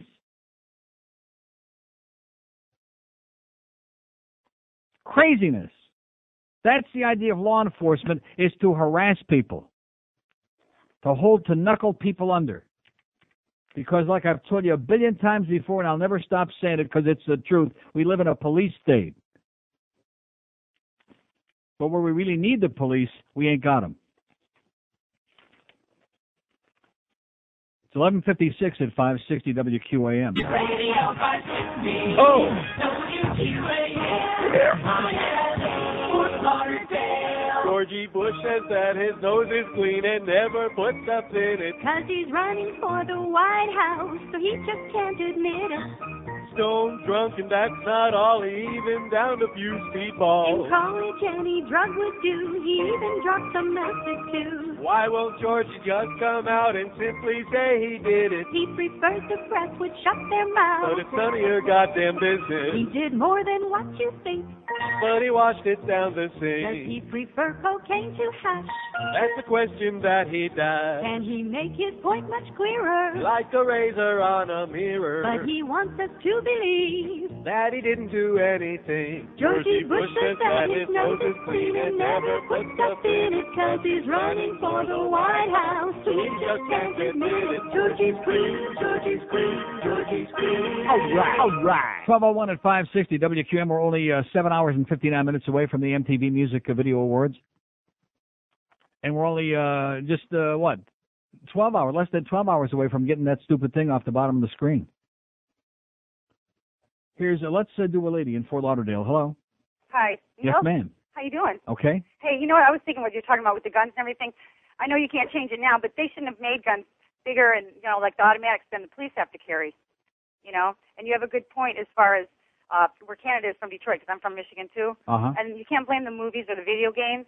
I think it's the way that they were raised and the values. If the parents just aren't there, not that they didn't care, Right. but if they're just not there because they both have to work or something. Because number one, they got an education. They have cultural values that are different. Yeah, They place a even value on human animals life. have that. And then number two, because they don't have the ready availability of guns. Even educated people get pissed off. But if you're Exactly. pissed off and you have a gun sitting right there in the Exactly. house. And when you're older, you can't keep blaming, you can't say you don't know right from wrong. Right. Because even animals have that. That's When a right. dog tears up something, he knows he did something wrong when you got home. You bet. So these people, I think they just turn numb inside and they don't value life anymore, Well, that makes for a hell of a Sad. country, I'll tell you that. Yeah, it's really sad. There's no way we can reverse it, really. Now I think it's beyond, you can't just take everyone's guns away because there's always going to be Yeah, them no, now. it's hopeless now. It's out of control. You're right. hmm What all you can do is just be with your kids and try to do what you can do. Okay, sweetheart. All right, take care. Okay, there's a lady for you, a real lady. 5670560. Thank you, Chuck. Here's my good friend Chuck from the Sub Center on the corner of 441 and Ives Dairy Road, 199th Street, Honey Hill Road, the street with 45 different names. I know there's some days I drive on the street, I got different names for it. See, nobody wants to talk about this cultural thing, but that's okay, because I'll be the bad guy. I'll be the bigot because, I'm just a racist son of a bitch. I'll be the bad guy that says all these things, and you people can say it off the air in private like I'm sure you always do. Because it requires balls to come forward and tell people what you really think. Except, of course, we hate the Cubans. Did I say anything about Cubans today? No. No. But every time you get into something like this, it's the same group of rednecks out there. And like I've tried to tell you before a million times, you folks have got so much in common. I don't know what you're all pissed off at each other about. Your politics are the same. You all be sitting around there watching that fight. Tractor pull. Guns. Tractor pull. There you go. The cockfights. Why not invite the rednecks to the cockfights? You can have a hell of a time. They'll bring the moonshine. Remember old Mike Moonshine? Here's a mobile in North Miami. Hello. Hello. Okay, get a phone that works and I'll speak to you, sir, okay? Sorry about that. 567-0560, pound 560 on the mobile line. This, Not what you were expecting? Where are we going? Let's go to a mobile in Davie. Hello. Hello, how are you? Okay, sir. I wanted to tell you about the law in Illinois about guns that might help if they could put it down here. Up there, they don't license the guns, but they license the gun owners, and they have to put a fingerprint card in right to get it. And they get a photo ID with their thumbprint on it, and they can't buy a gun unless they have that. Mm-hmm. And I'm not going to tell you the criminals still don't get guns, but at least when they have it, you can arrest them. Right. Amen. Sounds good to me. And I agree with you on the cultural thing. It's a problem. Okay, thanks. All right. 567-0560. What are you laughing about in there? Well, there's just a lot of bread here, okay? There's a lot of bread. Not much else. See, and it's your fault. There's all this bread, and it's sliced up into like 6,000 different, it's your fault. You just can't figure it out. It's sliced up in all these little exactly pieces. What you said. It'll be fine. Thanks, Chuck. Here's Miami. Hello. Hello? Yes, sir. Neil, I'm trying to understand something. What is that? You want to, I guess you believe in the death penalty. If somebody kills somebody, a child, you want to kill them. Yeah, you want to limit guns. How do you explain that? What do you mean? How do I explain it? What's one got to do with the other? Well, you're advocating that the death penalty, that we should kill somebody, yet you want to limit guns. You're saying that we shouldn't have guns. Let me ask you something. Do we execute people with guns anywhere in this country? Is that how we execute people legally? In Utah, there's a firing squad. Yes, there is. Yeah. With handguns? Yeah, with handguns. Yes, they no, do. they don't know. They don't kill people with handguns. Don't you remember Gary Gilmore? He wasn't killed with a handgun. Well, it's a rifle. Same thing. It's the same thing? Yes. But the thing is that you can't have one and the other. You're sort of like, in other words, if we believe in capital punishment for people who kill other people, therefore average citizens ought to be able to run around with guns. That's very logical, it sounds to me. That's right. Yeah, okay, thank you. Thanks for your logic, okay? Thanks for sharing all of your logic with us. Maniac. You're a simpleton, man. That's a compliment, by the way. 567-0560, pound 560 on the mobile line. It's amazing the incredible convoluted crap that some of these people come up with to try to rationalize their love affair with guns. There's nothing glamorous. There is nothing wonderful. There's nothing positive. There's nothing good to be said about guns because guns are invented for only one reason. They're manufactured to kill something. Here's Miami. Hello. Hello, Neil. Yes, sir. I want to ask you a question. I don't want you to hang up on me right away. Uh-huh. Here's a mobile in Hollywood. Hello. Mobile in Hollywood. Hello? Yes, sir. You know, it's either they get it, Neil, or they don't get it. And what they don't get, it has nothing to do with the guns. What it has to do with values of what parents are teaching these simpletons when they're growing up. That's the main problem. Either they learn it at a young age, or they're not going to learn it because by the time they're 10, 11, 12 years old, it's too late, and you're not going to reprogram a brain that was dysfunctional from a base. So in other words, this guy that killed his 5-year-old son, he was old enough to make a baby, I noticed, although it doesn't take a lot of talent. But the guy who killed a 5-year-old son, he didn't know the difference between right and wrong. Is that what you're saying? No, he wasn't taught right. He must not have been taught right, because a person that was taught right, like I know when I was a child, you know, I feared I feared two people. Okay, one was God. The second one was God is a people?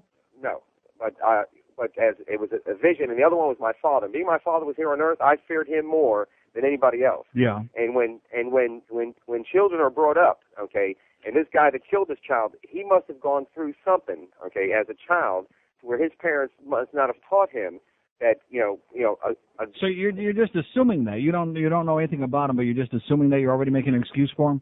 I'm not making an excuse for him. There's no. Maybe he had a excuse. troubled childhood. Maybe he was misunderstood. Maybe somebody called him a bad name one time. You know.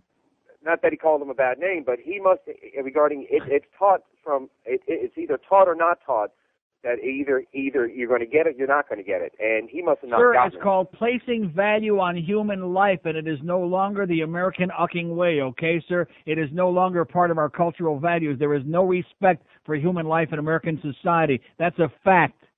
Well, because it's a fact because it's not being taught at home. Yeah, and why not? What kind of people are making babies then? Well, there's nobody at home taking care of the babies. That's the problem. That's the problem. There's nobody home Sir, taking care. I'm going to give you 2 words. Keep repeating them over and over to yourself all day. Forced sterilization. Just keep saying them over and over again. That's the only hope for American culture. Forced sterilization. I'll decide, by the way. 567-0560, pound 560 on the mobile line. What are we going to call that now? The AT&T wireless line, until further notice. Oh, like I said, on the AT&T wireless line until further notice. 9 minutes past noon at 560 WQM. Hey, how are you airing shit like this? Well, you can tell by the way you use my voice. I'm different than those of the voice. See, I'm in this way since I was born, and I'm hung just like an Airborne. Won't you try to understand what you call a girly man? I suspect I'm a decay, cause I prefer to go the other way. Rather disbelieve it, I'm laid in the feet, cause I'm a feminine guy. Feminine guy. I'm a little twisted and I am twisted. I'm a feminine guy. Feminine guy. Most people love me, but some wanna close me. I'm a feminine guy. Feminine guy. Ha, ha, ha, ha. Feminine guy. Feminine guy. Ha, ha, ha, ha. Feminine guy.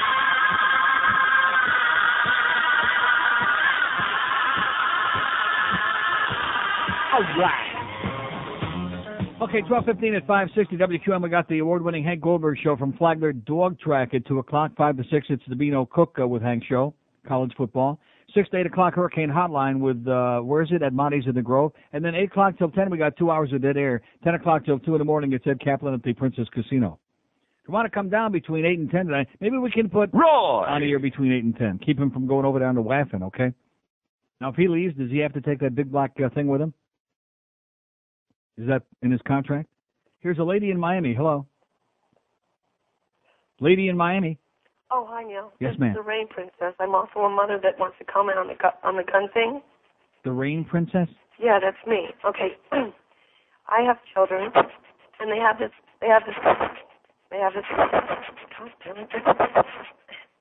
commercial out when there's like this little 5-year-old boy putting books up on a shelf, and he finds a gun, and the commercial says, if you think your kids are too old or too young to find a gun, then think again. Mm-hmm. And okay, I know when I was 5 years old and there was a gun in the house, I would have found it, even if they hid it on the roof. So I just want everybody out there to know that has kids and a gun, they will find your gun. Don't do it. Okay. Okay? Thanks. Sure. How about mandatory trigger locks, huh? Oh, no, we don't want that. Why not? Well, because we're the NRA and we're crazy. It costs like less than $5. And they work. 567-0560. You see, when you get to the point where you're against any kind of restriction, any kind of imposition of any regulation, then you show that you're crazy. You're certifiable. You're unreasonable. You're obsessed. And that's the NRA. Here's a mobile in Coconut Creek. Hello. Uncle Neil. Yes, sir. Hey, I want to talk to that schmuck on the radio. Okay. How you doing? I have a very interesting point to bring up. I would like to voice my displeasure with the media for glorifying all of these people who get shot and killed and blown away, and this one blew his thing off, and this one shot him in the pupik, and I'm getting increasingly tired of this. If it bleeds, it leads mentality. Yeah. And Well, that's what the people are watching, just like they're watching Jerry Springer, man. Exactly, and that's the same point that you're trying to make, that we've lost all respect for human life, of course, because we see it on the news every single night. Mm-hmm. And I'm not saying that's why, but people want to see it on the news, and that's why it's there. Let me tell you, after porno videos, the biggest selling videos in all video stores in America, snuff films. Faces of Death Parts 1 through 500, those are the biggest sellers. They have waiting lists for months, people trying to get to rent those Faces of Death Parts 1 through 5 million. It's sick. Does that tell you how sick the American public is, that they want to rent videos to watch other people being killed? Most of it's fake anyway. Believe me, I'd rather shoot off my thing than shoot a gun. There you go. Yeah, but now that's un-American, man. Now you're getting into trouble. Uh-oh. Talk to you later. Okay. Yeah, you better go register that piece. 5670560. That's right. We got the Turgidity Police in Broward County, by the way. In Pompano, if you have an erection in a goddamn adult establishment, you're violating the law. If it's harder than a bread box, if it's harder than a piece of Wonder Bread, you're in big trouble. You're in deep hit. Not to be confused with deep throat. But if you're gun, they don't care how hard that is, then that's a whole different story. We have no problem with that. Don't you understand? It's America. Bring them on in. And then we'll go over to Miami International, and we'll watch them smuggling all the heroin and the cocaine and hiding it into the food cart. See, they told us that time I went to Toronto on American Airlines, it was the food service that was being delayed. It was not the food. It was the drug service that was delayed getting the stuff on the plane. Not the food service, the drug service. All you ramp rats. Take out another full-page ad in the newspaper, okay? And you know what? They'll still call people ramp rats because nobody trusts anybody over there anymore, and probably with some very good justification. Remember back in the early days when Chuck Swillery was the host on Wheel of Fortune, when it was a bomb? And instead of getting the cash at the end of each round, they would have a cash amount, and they would go shopping. And Chuck would say, okay, Joan, let's go shopping. You have $2,500. Let's go shopping. That's what they do at Miami International Airport. When they're a little bit bored, or maybe they just, need some extra cash for the weekend. Let's go shopping. Let's rifle through everybody's bags and see what kind of goodies we can steal out of there. In between the other guys, the ramp rats, while they're loading on all the heroin and the cocaine to get on the goddamn plane, and maybe a few hand grenades in the overheads. Yeah.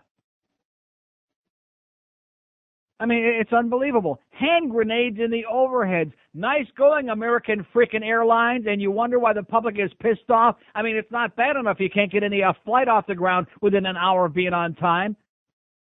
But hand grenades in the overhead? They should go in the seat in front of you. Underneath. That's right. Even you should know that the hand grenades are supposed to go under the seat in front of you, not in the overhead.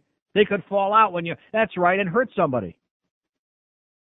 When you go up there and open up, they always make that announcement. Be very careful when you open up the overhead bin, because those loose hand grenades could fall out and kill somebody, and a pin might slip out. But if you got it nice and firm on the ground in front of you there and behind the seat in front of you, then you can keep your eye on it. And I don't know about you, but when I'm on a goddamn commercial aircraft, I like to be able to see those hand grenades at all times. I don't want a bunch of loose ones in the overhead slipping out just at the wrong moment. Here's Miami. Hello. Neil. Yes, sir. On Friday, the day you left for vacation, yes, 300 Metro-Dade police swooped down on Kendall for 20 hours. To do what? To achieve the single lowest one-day crime rate in Kendall. Yeah. And this is what Did they also close down the hooker ring down there on the same day? Or well, maybe that's what they were doing down there. They put cones in Kendall Drive, and as you're driving along, they stop you. And they ask for your driver's license. And then while they're checking out your driver's license, they're profiling you in the car. Oh, great. Now, there's something they don't like. You go over to a bank parking lot where 5 or 6 cops go through your car looking for stuff. Right. This is what they busted. Maybe they were going shopping. They busted people for bad tint. They got a little pot. Oh, they had the window tinting police there that day. All right. A little pot and a little Coke. Mm-hmm. And they busted and put people in jail. Guys who, tradesmen who didn't have the name of their company on their van or pickup truck. You were arrested and put in jail for that. And now let me tell you, if people don't believe that we're living in a police state, they're up their frickin' rocker. Right. And I'm sorry to say it, but I'm holding on to my gun until crap like that is no longer going on in this country. Okay. Later. See ya. See you in Kendall. 5670560, and that's a hot one too, by the way. Always like, take the light off yourself and shine the spotlight on everybody else to try to deflect the criticism. We hear any more about that prostitution ring with those underage prostitutes in Kendall? No. But if you got a little bit of wacky weed. Yeah, man. Oh, and by the way, the guy, that punk that called here had spent 2 weeks in Amsterdam, that said, screw you, Neil, before I went on vacation. Screw you, man. You're an asshole. Remember the one that was telling me, oh, too much drugs and it's filthy? It's not filthy, number one. And number two, there aren't too much drugs. Just enough. Yeah, that's right, just enough to keep everybody in a real good, mellow mood. Not too much. No problems. No problem. Like I said, a few of the Schwarzes there, a few of the Rasta guys, they're out there crack. Yeah, they're not too crazy about that, and they slept those guys away. But other than that, no problem. They come with the street sweepers, and first they sweep all the garbage off the streets. They got a zillion places for you to put it, like in Toronto. The reason Toronto is the cleanest city of any major city in the world is because on every major street they got all these receptacles where you put the trash. And people aren't a bunch of slobs. They have a little bit of pride in where they live, and they throw their trash in the receptacles. And guess what? The streets aren't like a toilet. And so in Amsterdam, they come along, and early in the morning, they pick up all the bags of all the garbage, and they come with the sweepers and sweep all the stuff off the streets. And then they come along with the spritzers. What do they call those? Where they wet down the streets. And by the time you're up and about in the morning, it's as clean as could be. There's no problem there. So I don't know where the hell you were hanging out, pal, but you're full of crap. In addition to which, I talked to several people. They said they don't want you coming back. I said, you know the guy that called me? They said, yeah. He's an asshole. They all told me that. So stay the hell out. Go to someplace you'll fit in, like Paris, where they throw all their garbage on the streets. You'll fit in perfect there with those pigs. Here's Miami. Hello. Hey, Neil. Yes, sir. What are the gun laws like in Amsterdam? What are the gun laws like? Nobody has any guns. Oh. Only the cops. Really? Mm-hmm. But that was real inconvenient in the late 30s, early 40s. Meaning what? Meaning if they had guns... Let me ask you something, sir. Did they have guns in Germany? Yes, they did. And did that save them from the Nazis? No, the people were in favor of the Nazis. Uh-huh. So what are you talking about? Well, I mean, you're all over the boards as far as what you're proposing as far as gun laws. I wish you'd settle down to something if you just want to outlaw handguns. Sir, let me say it again. I'm not going to change anything here. You don't have to get all paranoid and work yourself into a sweat about it. Paranoid and I'm not sweating. My sitting here talking on the radio, it's a talk show. I'm expressing my viewpoint, that's all. If that makes you psychotic, so be it. But that's just the way I feel about it. I don't want to live in an environment where a bunch of irresponsible, crazy people are running around with guns. If you do, that's your privilege. Well, what about normal people? Can they have guns? Well, let me ask you, how do you find out who the normal people are? Do background checks, things like that, which they're not doing now. How about this guy yesterday that shot the 5-year-old kid? What if they would have done a background check on him? Would they have found anything necessarily? Do we know? Maybe so, maybe not. We don't know. Well, we don't know. Yeah. But the fact is, sir, that this country over a period of many, many years has demonstrated very clearly that the populace as a whole, the populace is not mature and responsible enough to have easy access to weapons. Is that why they don't have them in Amsterdam? The populace isn't responsible enough to have them? They don't want them. They don't want them, and they don't need them. They did in the late 30s, early 40s. Okay, late 30s and early 40s. There we go again. And let me say it again. They could have had all the handguns in the world, and when the German tanks came in there, it wouldn't have done a bit of good. You don't defend yourself against tanks with handguns, moron, jackass. Same line. Just a typical gun hugger with the same one or two lines. They keep repeating it over and over again. Oh, sure would have helped them in the late 30s and 40s. Yeah. Lunatic. Maniac. I say the only people who should have guns in this country are the Sicilians. That's right. At least they leave everybody else alone. 26 past noon at 560 WQM. How does... Okay, is that the end of the queue? Because George is in here giving me a song today. I mean, what's his name? Sam. Well, no, I was gonna play a thing there, but Sam is in here hawking me a Chinik, and I couldn't. I had the monitor down, and we're giving away a Dodge. Yeah, Dodge this, okay, Sam? Dodge that. I thought you said you weren't giving me anything to read on the air here. Didn't he just get through saying that? Uh-huh. Bullcrap artist, bullhit artist. Win a new $30,000 Dodge Ram pickup truck by registering at any South Florida Shell gas station and Dodge dealers, or see it today at the Shell gas station on Calle Ocho and I-95 between 12:30 and 1:30, like right now, or at Potamkin Dodge North between 2:30 and 3:30. with QAM staff registering you for your chance to win from Shell Gas, Dodge dealers, and QAM. Did that make any sense to you? No. No. But at any rate, I read it. And now this Norma Kent is faxing me this stuff. They're wasting our fax paper that I don't want. 567. What am I going to do with this now that he couldn't bring? He's coming over later on. Why is he wasting my fax paper? To make it look like he's doing something constructive and positive now, which I don't believe anyway? So what about those MTV Awards tonight, huh? Sam's puts in his vote for Best Dance Video, which I saw last night. They don't have that in the paper because they're too embarrassed. Guess who one of the nominees is? Jordan rhymes with light, night. You ready for that? Yeah. Best Dance Video.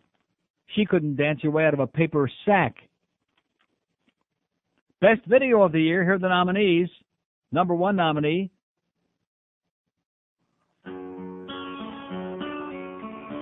Yeah. Winning in a cakewalk. The other nominees for Video of the Year. Lauryn Hill, doo-wop, like that. Freak on a Leash, corn. If I could tell you how I eat corn, because one thing about corn, it comes in the same way it goes out, the same way it went in. Sure is special.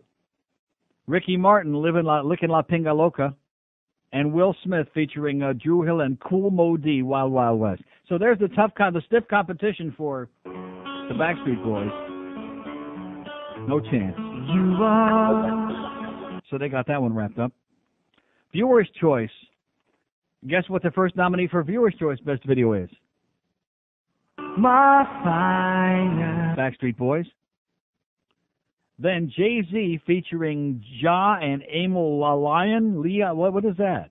Amyl Nitrate? Can I get a corn? Freak on a... What is that? I don't understand. Can I get a Freak on a Leash?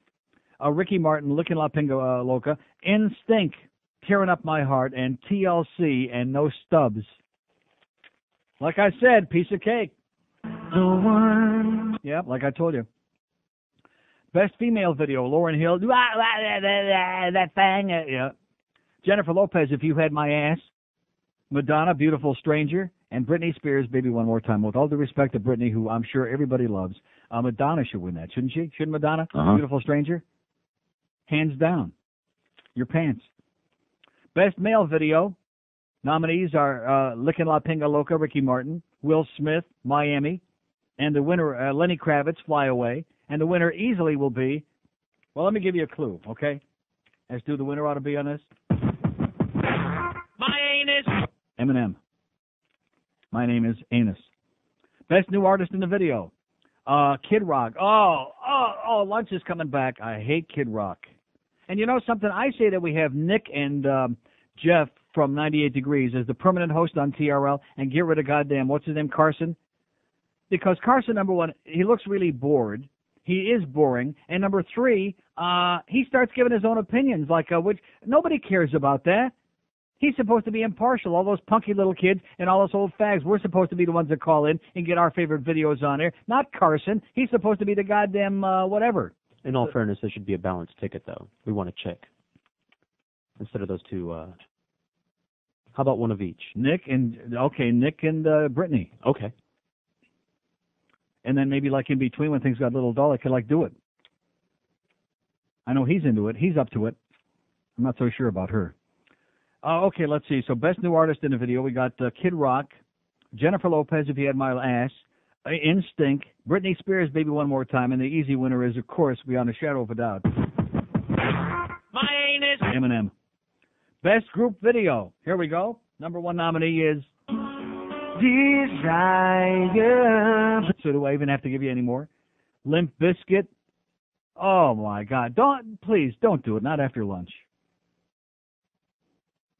Instinct, Tearing Up My Heart, Sugar Ray, Every Morning, and TLC, No Scrubs. Looks like a runaway to me. Yeah, no contest. Best R&B video. How can I have an opinion on that? Best rock video, Limp Bizkit and Nookie. Let me say it again. If that wasn't in there, nobody would have even bought the record if he didn't say Nookie in there 5,000 times. It's a piece of crap. Even Fred, what's his name? What's the lead singer? Fred. Oh, yeah. See, you didn't even know what his name was. Yeah. Even he said that last night. He said, God, I can't believe people are playing this crap. Korn, Freak on a Leash, Kid Rock, Bawit Daba, whatever that thing is, Lenny Kravitz, Fly Away, and The Offspring, Pretty Fly for a White Guy. I vote for The Offspring. I love The Offspring. And by the way, the kids are not all right. Best hip-hop video, Beastie Boys, Busta Rhymes, Lauryn Hill, and TLC. God, I hate TLC. Best pop video, here we go. Guess what the first nominee is? When I say I want it that way. And Jennifer Lopez, If You Had My Ass. Ricky Martin, If You Had My Mouth. Instinct, Tearing Up My Heart. And Britney Spears, Baby One More Time. Looks like a clean sweep for...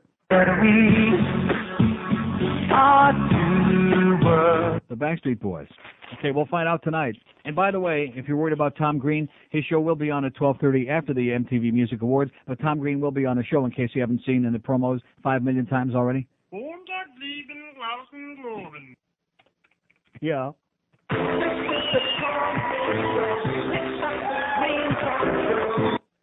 Here's a mobile in somewhere. Hello.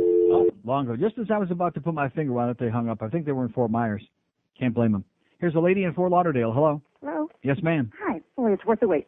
I violently agree with your position on guns, but I think it's a gender thing because I've always been anti-gun, and usually in my discussions with men, they became so enraged. Oh, yeah. I would have to back So down. only women and us fags are the ones that are against guns, and the real men, they're gun huggers. Thought it was like a masculinity compensation. But my point was, when I first moved down here, which was early 70s, I was a victim of a violent crime, and of course I called BSO, and their advice to me was to get a gun. And, isn't that great? And I know at this point in my life I can't even see to shoot one, and I wouldn't get one anyway. I guess they're the guys that put the BS in BSO. I reckon. Uh-huh. So keep up the good work. Okay, thanks. Bye. They put the BS in BSO. 5670560. So what's for lunch, George? And pound 560 on the AT&T wireless line. You're smiling. I'm dead serious. And quit putting your finger on the edge of your tooth like that. It's starting to look like Austin Power, okay? How's Frau Farbissina doing, by the way? My good, close personal friend. And again, love and kisses to our good friends at Radio X over there at Nova Southeastern University, because you guys have got great equipment. You're kicking ass. People at Piper High, even though they hate us like poison. Do we ever hear from the kids at Piper High anymore? No. At KPX? No, that's because they're on a different level. They're like on a real radio station. We're over here on QAM. And not too happy about this Greg Reed business either, I'll tell you that. You know, it'd be nice if he gets me those tickets. And he did get the exhaust fan. When I left here yesterday, I went in there to take a leak on the way to Mommy's house, and oh, what a difference. But you see, something that might actually have to do with the radio show, with the radio station, with the radio business, that might be nice. Okay, Greg, you follow what I'm saying? No. I didn't think so. I mean, exhaust fans in the toilet and tickets for the Backstreet Boys concert, that's about the limit for Gregory Benjamin Reed. That's about as far as he goes. I'll tell you about it. Oh, look at that. Look what's on it right now.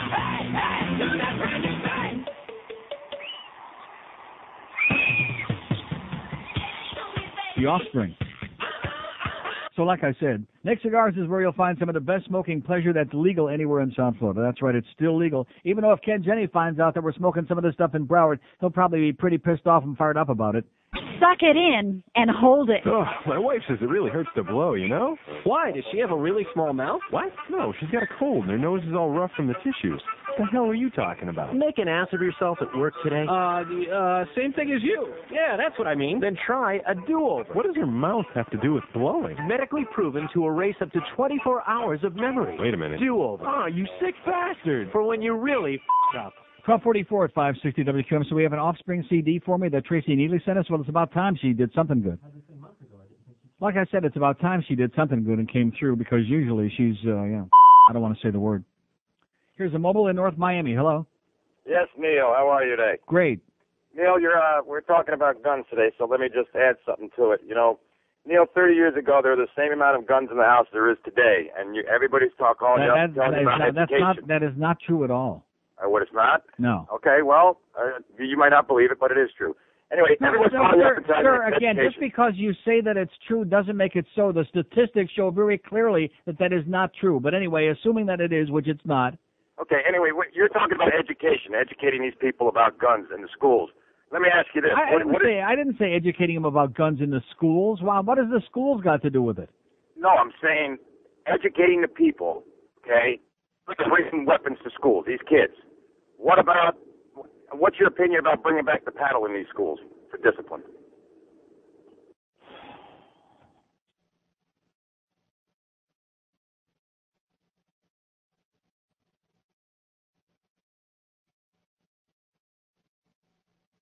Okay, we've got a new form of American duel. The teacher's got a paddle and the kid has got a .357 Magnum. Oh, the paddle didn't work too good. God, if he would have just held it up a little bit higher. Oh, dang. Here's Overtown. Hello. Hello? Yes, sir. Hey, Neil. I was just calling, to put my insight on it because, it is really bad with the guns and everything going around. It was an incident where these guys, they actually, she had on a very hot dress on or whatever, walking and talking with her friends, and these guys, they just, I guess one of them went up and touched her, and she apparently had a gun on her, but at the time she didn't pull it out, but this other guy did, and he pulled it out? Yeah, pulled out the gun and the gun, yeah. And took a shot over where she was at. And then you got this other damn fool over here telling her, now why don't you shoot back? And I'm like, why the hell would you invite her to shoot, to shoot back? Mm-hmm. It's like maybe she might have had better aim. She probably would have. We can only hope, yeah. Jesus Christ, but like you said, man, it's just no type of control at all. People shoot each other over parking spaces, over the kind of thing that you just told me. Right. I mean, all you got to do is get a little bit pissed off, and right away it's an excuse to pull out your piece and blow somebody away. And these people that keep arguing, who are the gun lovers, they just are in denial. They just, it's like this stuff doesn't go on. Exactly. I mean, it's bad, and then, I stay in Overtown and everything like that, but, it's just, it's just pathetic, man. People, they just go off for the littlest thing. I mean, anything can just piss them off. Somebody cuts in front of them in the car. Exactly. All the more reason why we can't have crazy people with guns. All right, now, take it easy. Okay, pal. 5670560, pound 560 on the AT&T wireless line. We're only 7 hours and 13 minutes away from the MTV Music Video Awards tonight. Anybody ready for that? No. No, come on. Come on, they're hyping the hell out of it. Even on CBS this morning, they're hyping it because they're all whipped up about their big merger with Viacom. You see, what's going to happen, boys and girls, I hate to break the news to you, but pretty soon there's only going to be like 4 companies in the world. And they'll own every business, every broadcasting, every part of the media, every supermarket, every department store. There'll be 4 companies in the world. And if anybody believes that's a good thing, then we'll get you a discount lobotomy at Kmart, okay? Here's Boca. Hello. Hey, I have to agree with you on that large company thing. Terrifying. How you doing, Neil? Great. You know what I did for that? I just, with my mutual funds, I put it all in large cap investment and international. So right. Figure it's going to happen, so I might as well make money off it. Right. But I had my 2 cents thrown about the guns, too. First of all, when they wrote the Constitution, the people who owned guns, they had to own land. They had to vote, which were usually white males. Right. No Jews or Catholics. Mm-hmm. I mean, people, get real. Don't hide behind the Constitution because most of these idiots don't have a pot to piss in to own the guns anyway. Yeah. So I'm all pissed off, and fired up. And fired off, yeah. I don't blame you. Something like that. Okay, pal. Take care. Hang in there. All right. Take cover. Yeah, we're not going to say take care anymore. We're going to say take cover. Not too late. Damn it. 5670560, pound 560 on the AT&T wireless line as we solve the problems. And then, you know what really cracks me up? See, if I'm one of those NRA people, if I'm one of the gun nuts, I don't care that Neil Rogers is on the radio spouting this stuff, because what difference is it going to make? It's not going to make any difference. But when you're that insecure, when you know in the back of your mind or in some part of your mind, whatever you have left of your mind, when you know that you're full of crap and that you're defending the indefensible and you're totally twisting and distorting the intent and the meaning of the Second Amendment, then, anybody who even mentions it gets you psychotic. Which is why I got that fax before that I tore up in a million pieces and didn't even bother reading from the lifelong NRA guy and several of these other callers today who started preaching the mantra, chapter and verse. Well, if we just enforce the laws that we got, yeah, okay. I mean, as soon as you hear some of these things, it's like the religionists who start spouting, the famous quotes from the Bible. John 3:16, yeah, okay. And by the way, that crap ought to stop. Going to a goddamn ball game. It's not bad enough you got the invocation at your football games, but you pay money to go into a ball game, and some asshole has got a religious sign that he's holding up there. Go to church, okay? Go propagandize in church, not at a ballpark, not a godless place like a frickin' ballpark. Here's Boca. Hello. Hello? Yes, sir. Hi, how you doing? Great. Listen, I used to be a member of the NRA, okay? The reason I quit being a member of the NRA was after they didn't support the Brady Bill, okay? While members of the NRA probably, feel that it's not going to save any lives or stuff like that, I felt that it was why not support it? You know what I'm saying? Mm-hmm. There's no reason. Do you remember a couple of months ago, Bill Clinton came out and he went ahead and he talked about his proposals for gun legislation, and there was no reason that any member of the NRA shouldn't support what he came out with. Okay. Yeah. All he was talking about was the at gun shows and stuff like that. Mm-hmm. That and 3-day waiting periods and stuff like that. God forbid. If you're a member of the NRA, I mean, and I do have a concealed weapons permit in the state of Florida here, but any law-abiding citizen should not come out against, exactly what he was talking about. Mm-hmm. You know what I'm saying? Yeah. It just makes no sense. Well, but they don't make any sense. Their whole rap doesn't make any sense. They're full of crap. Yeah, I mean, when they turned around and the NRA is killing themselves. You know what I'm saying? No, they're not. Where's the opposition? No, they're not. Huh? They still got the politicians by the short hairs. They still own them. Huh? You see how every time they try to, like with the stuff you're talking about, they water it down, they render it meaningless, and they still got the politicians in their hip pocket. Just like Don Corleone had the judges in his pocket, they got the politicians in their pocket. 567-0560, pound 560 on the AT&T wireless line. Here's a lady in Fort Myers. Hello. Good afternoon, Neil. Yes, ma'am. I don't think we've ever had a lady in Fort Myers before. Oh, well, there's several of us here. All right. It's great getting your show on this coast. I have some remarks about hunting. Okay. It's a way for the Department of Natural Resources to control the deer population, especially up in some of these states that have lives disease. Mm-hmm. That's becoming a serious health problem. Yeah. The crop damage to farmers from deer could be just devastating. Mm-hmm. And it's nice having venison in the freezer, especially for those families on a tight food budget. There are people like that. Yeah, well, do you go out and shoot deer yourself? I have, yes. You've gone out and you've shot a deer? Yes. Did you look it like right in the eye and you said, hey, Bambi, here's one for you? It wasn't Bambi. Oh, well, then it's okay. And also, there are Did you make sure? Did you check ID? There are a lot of people that can't eat beef and they can't eat venison. Yeah. How about cake? Can they let them eat cake? No. But there are some good points about hunting. It is necessary. I don't think so, no. I don't think How else would the Department of Natural Resources control the deer population? Poison. Oh, poison? Yeah. Cyanide. I think you might want to look into that. Yeah, poison salt licks. Oh, no. That'd be more cruel. Yeah. Well, they have some fast-acting stuff, they can just injection. Poison darts. Have a nice day, sweetheart. Thank you. And don't eat too much of that venison. It'll kill you. Okay. Okay. Bad for your arteries. Here, Bambi. Here, lick this. 567. Oh, that was Bambi Woods he was talking about. 567-0560, pound 560 on the AT&T wireless line. Here's Fort Lauderdale. Hello. Fort Lauderdale. Hello, Neil. Yes, sir. In addition to the fact that you can just go into a Target or a Sports Authority and go buy a rifle or whatever you want. Right. You can buy mail. I like the way that sounded on this phone connect. Wait a minute. Woo. Nice echo effect. Beauty. You can buy mail with virtually no ID, order kits to make guns. In addition to that, you can also buy ammunition reloading kits. Uh-huh.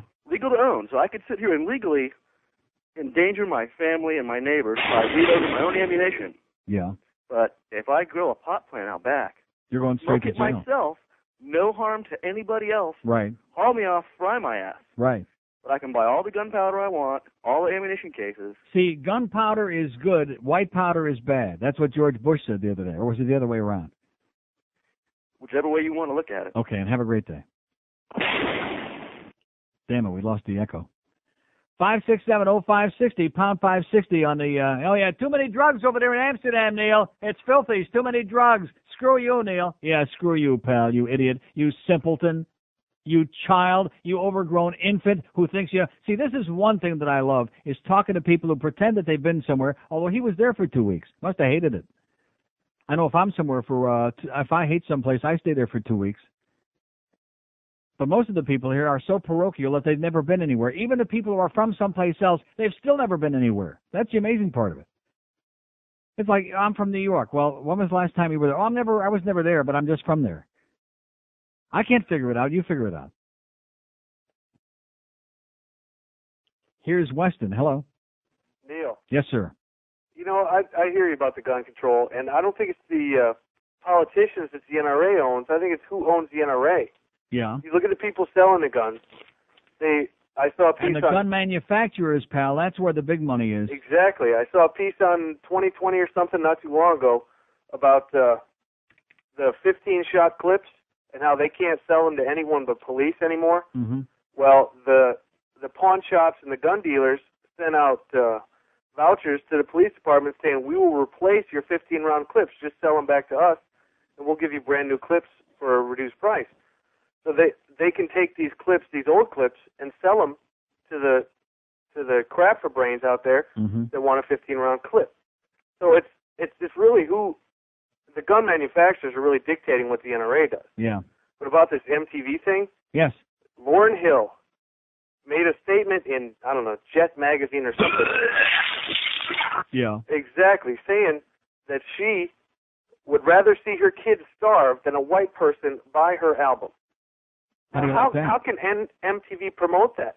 She's just disgusting. She's a Niger. Okay, thank you. All right. What did he say? She's from Nigeria?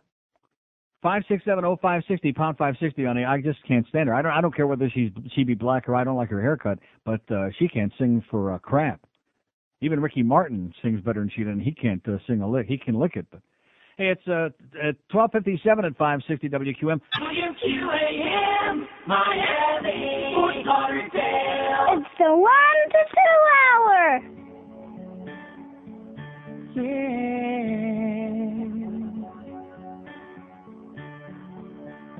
We dance like sissies, we sing like wussies, but we must tell you, we swear we're not gay.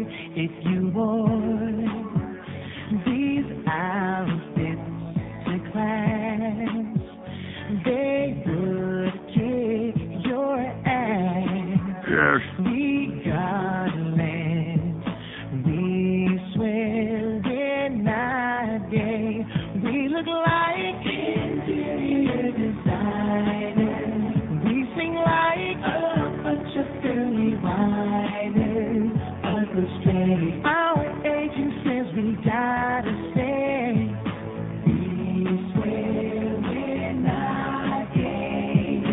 Our biggest fans are 12-year-old girls who think we're as cute as can be. Yeah. All right. As they get older, they all figure out we're hiding our latency. One thing is for sure, we get manicure.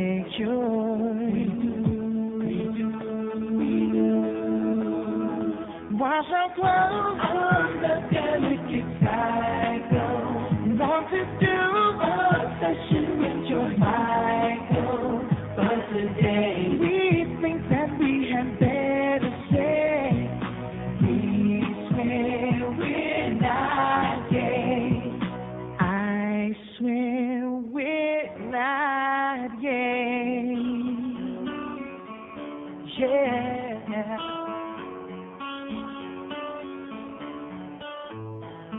are my fire, the one desire, believe. Okay, it's only nominated for 1,600 awards at the MTV Awards tonight. I just mentioned that in passing, okay, just to rub it in a little bit. 567-0560, pound 560. There's no Lauryn Hill, I'll tell you that. Thank God. There's no Ricky Martin, I'll tell you that. Anybody calling on this show wants to defend Ricky Martin, all we can say is... You can't sing for shit. Exactly. Well said, sweetheart. Here's a mobile in Riviera Beach. Hey, that is like torture. That who is that? Backstreet Boys. Torture. That's torture. It's great. Hey, Lauren, overrated. Most overrated person in music today. Who's that?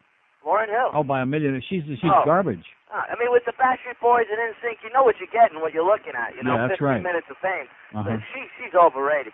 15 minutes of fame with the Backstreet Boys? Okay. Hey, we'll see. Yeah. Hey, Neil. This is Basically 2 called and a half up years about... later. What's that? I said, how you doing? Great. I called to tell you, man, I love you. Yeah. I think you are hilarious. Yeah. I mean, I get a pain in my stomach. I think you're so funny. Great. I really mean that. I get a pain in my Rectum. just thinking about it. Have a great day, pal. All right, see you. Arrivederci.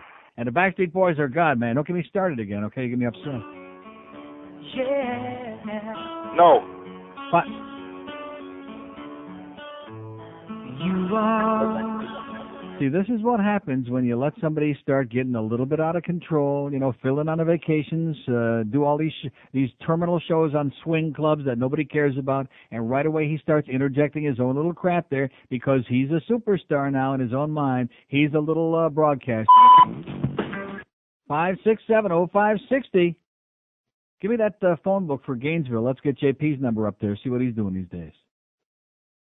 Here's a mobile implantation. Hello. Yeah, Neil. Yes, sir. Hey, how you doing? Good to talk to you. Yes, it is. Yeah, about about guns. You know, this country was built on violence, okay? Isn't that great? And I mean, you can read history books. Yeah. And- So do we just accept that, or we like try to No, make it a of little more course not. civilized? Of course not, but you have to make it more civilized. And the scary part of it is that people, I mean, it's like almost everybody has a gun down here. And how many people are actually trained in the weapons they have? That's the scary part. I drive about 12,000 miles in 4 days for my business. And I look around at all these angry people, and I'm thinking, do they have guns? Yeah. I mean, it's a frightening thought. And they don't, you know, they Remember don't that line in the Beatles song, All the Angry People, remember that? All these angry people. Yeah, and they're here. Who will And they have- shoot next, yeah. Yeah, they're here and they have guns. And I mean, do they even know the ramifications? Even that Eleanor Rigby, she took it. And She's John dead. Lennon? Yeah, he's right. So I mean, it's frightening. But I mean, people want to defend them, people want to own them, people want to buy them, and people Yeah. want to kill people with them. I mean, That's the American way, man. That's right. That's and nobody ludicrous. cares. And for somebody to call up that argument, well, in Amsterdam in the 30s and the 40s, How they do had you guns. like that? Like if they that would have had a was lot the of handguns, they could have fought off the Nazis. This guy needs mental help. Yeah, exactly. I mean, and you do go to other parts of the world, and you're not in fear of your life. Right. You're not worried about that. But I guess that's not the right way to live. And, you know? and that's why I brought up that story that I read about Detroit and Windsor, which are right across the Detroit River, just a few yards away from each other. And here all the kids listen to the same music, watch the same TV and the same movies, play the same video games, and it's just a different culture. Yeah. And, well, you know, I don't think people are ever The going to American people are barbarians, sir. Don't ever forget it. Well, and the American people don't understand. They're controlled by the media. I mean, they're But the good news is that Mike Tyson begins his comeback October 23rd against Orlin Norris. Yeah, and the millions of dollars he's going to make. I mean, the guy's a thug. Yeah. And I a mean, rapist. And a scumbag. And yeah, to even defend that. So who do you like in that fight? Listen, have a great day, pal. Have a great day. Just a joke. 567. Who do you like in that De La Hoya fight? Let's hear it. Let's hear the real men calling in here, the real gun squeezers, man. They'll be calling in to Hank after 2. These are just these light and the loafer guys. You know, my audience, my marginal little tiny audience. 567-0560. You know, if we had a real radio station here, if we had a real general manager, if we had a real company that would spring loose with some bucks, if we had that 800 number, we could be kicking gigantic, big, bloody ass here. And instead we're forced because we work for a myopic goofball who thinks that the important things are his stupid ball games because that's the extent and the limit of his mentality. And where are my goddamn tickets, by the way? Well, I'm going to tell you something. If those tickets by any reason don't come through, if that was just an idle promise made yesterday, which I really doubt because I don't think even he is that stupid to do that. But if that were the case, I hope you got more of those swinger shows in the in the vault. 9 minutes after 1 at 560 WQAM. Hurricane fucking blow!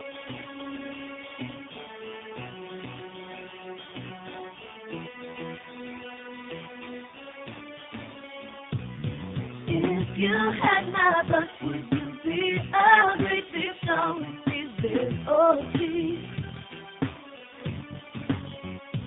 If your butt could compare with my Lamborghini, would you make money with your big honey? If a push on my bus, would my career be done? And would this song become number one? Take a look at my rump, tell me if it burns tonight. Would I be the star of the movie Out of Sight?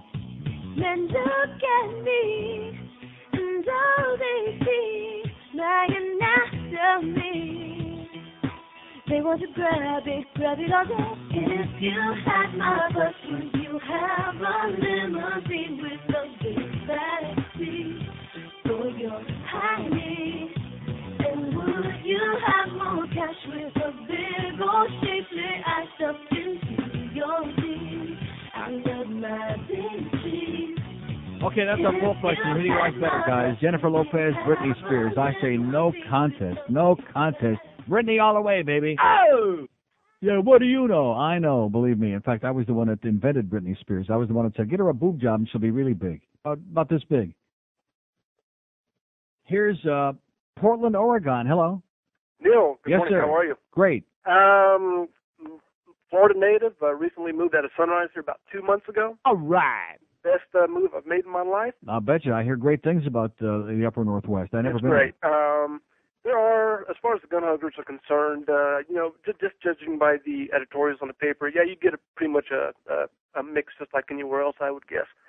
But also here a couple of months ago, or a couple of weeks ago, you made a comment about the driving habits between here and out there. To put your blinker on, people over will just let you over and so forth. Right. No, it's unheard of here. The operative word is rude. I'm the only one on the road. Don't bother me and screw off. You're that's the way it absolutely works right. here. I mean, the people here are just so courteous on the roads and so forth. But anyway, the reason why I called, because of the time difference, I don't know if you have already went over this or not.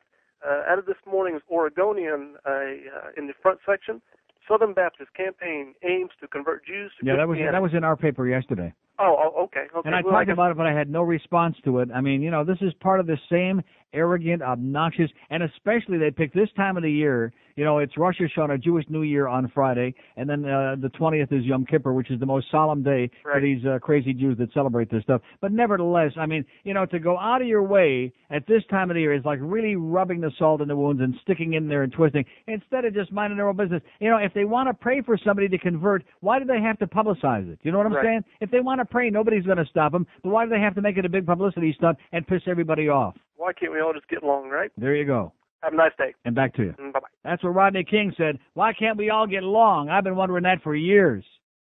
Since I was a little boy. Why can't I get along? Did it ever happen? No. No. Long enough, but not long. Here's a mobile in Palm Beach Gardens. Hello.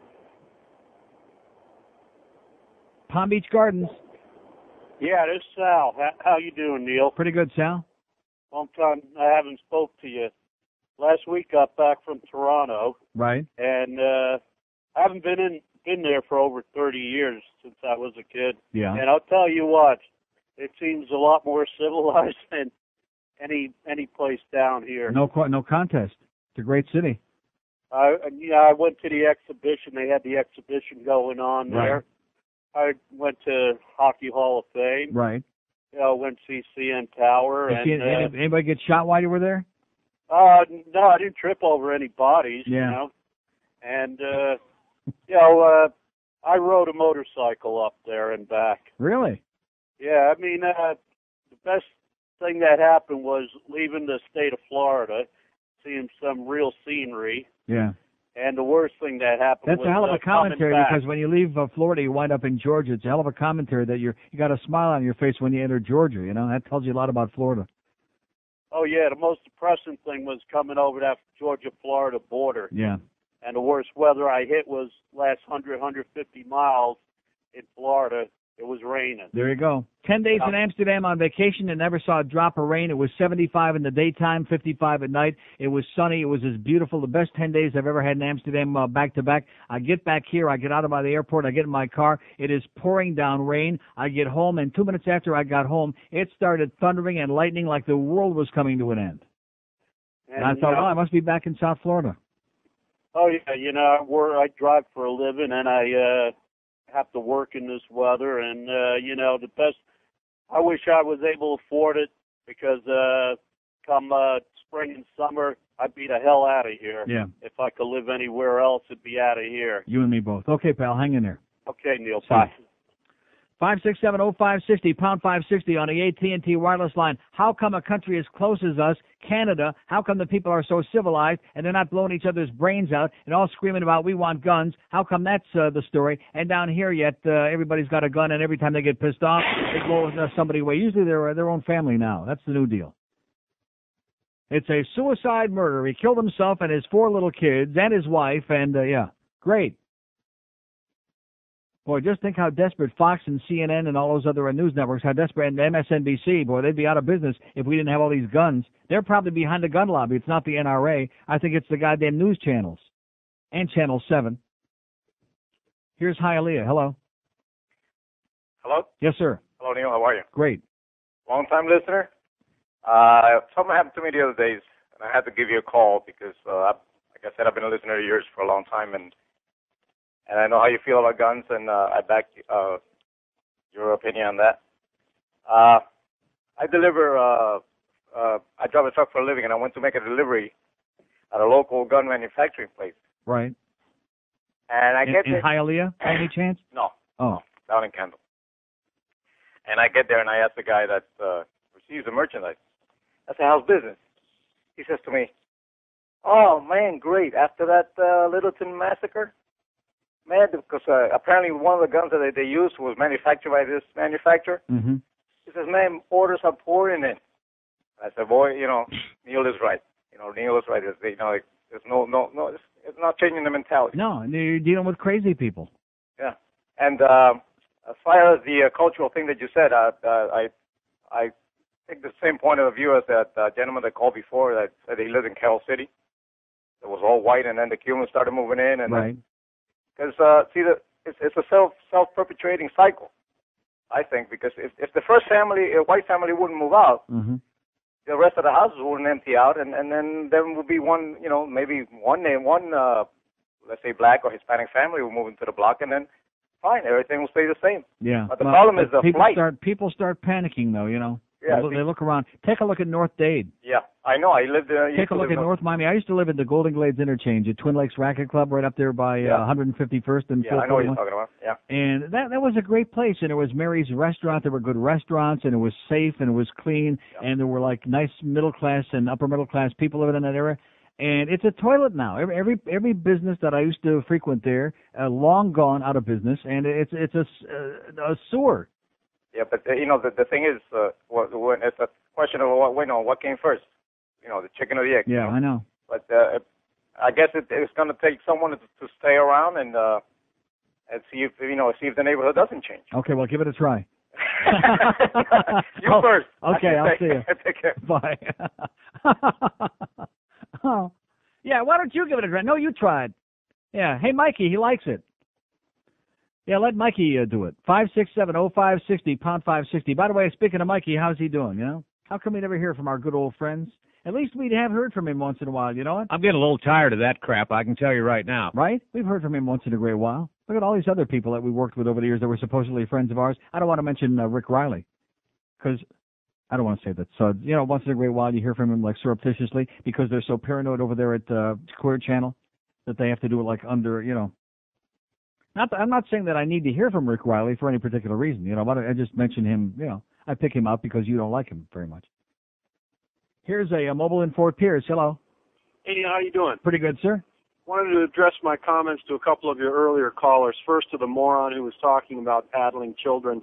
Oh, that was my favorite. Yeah. Unbelievable. Right through that paddle every time. If you do a good job of raising your children, there's no need to hit them, first of all, and definitely don't depend on the school to do your job for you. Don't abdicate your job as a parent. Oh, and in addition to which, I mean, the lawsuits, the school system, as bad as it is, I mean, you got to feel so sorry. It's such a pathetic thing because all they got to do is look cross-eyed at your kid and right away they're ready to drag him into court.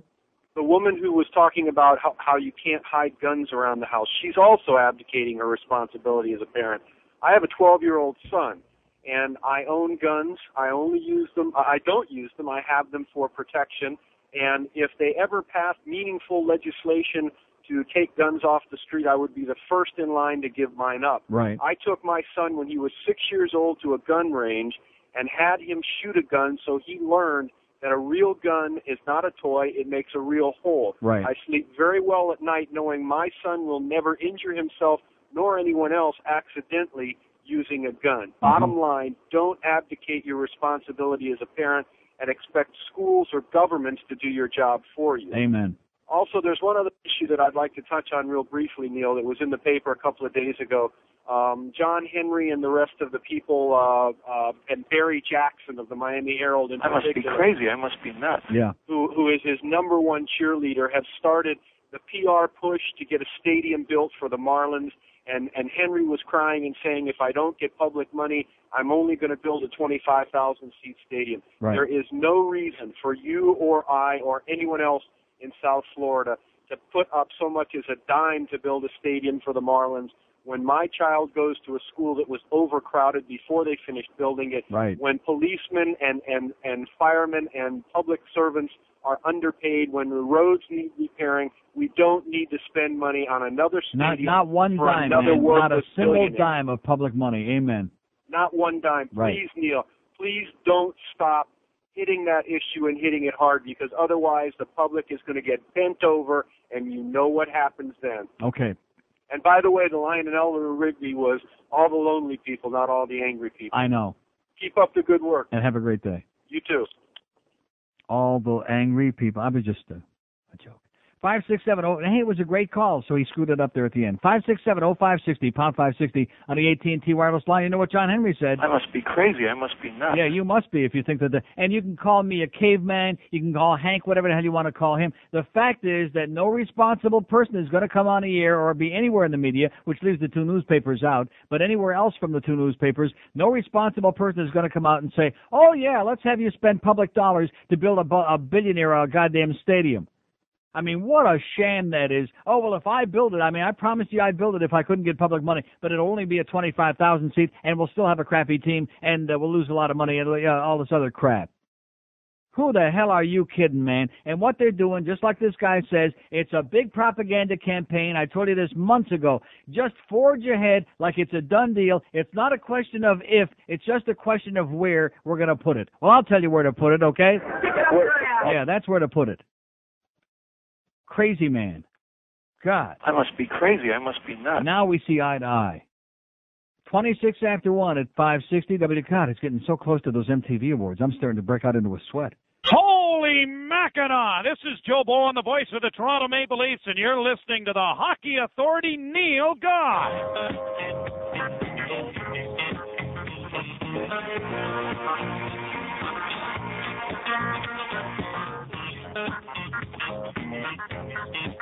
Well, you can tell by the way the people stare that Travolta man with longer hair.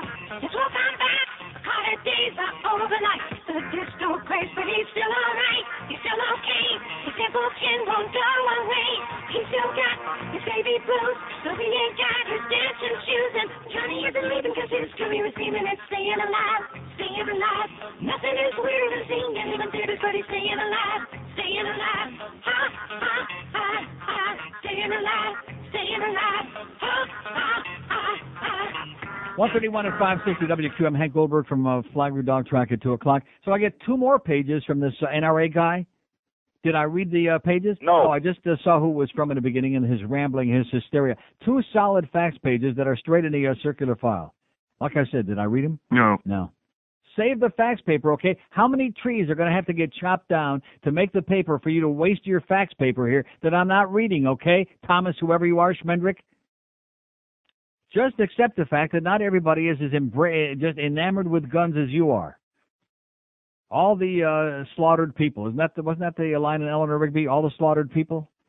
Look at how they bleed.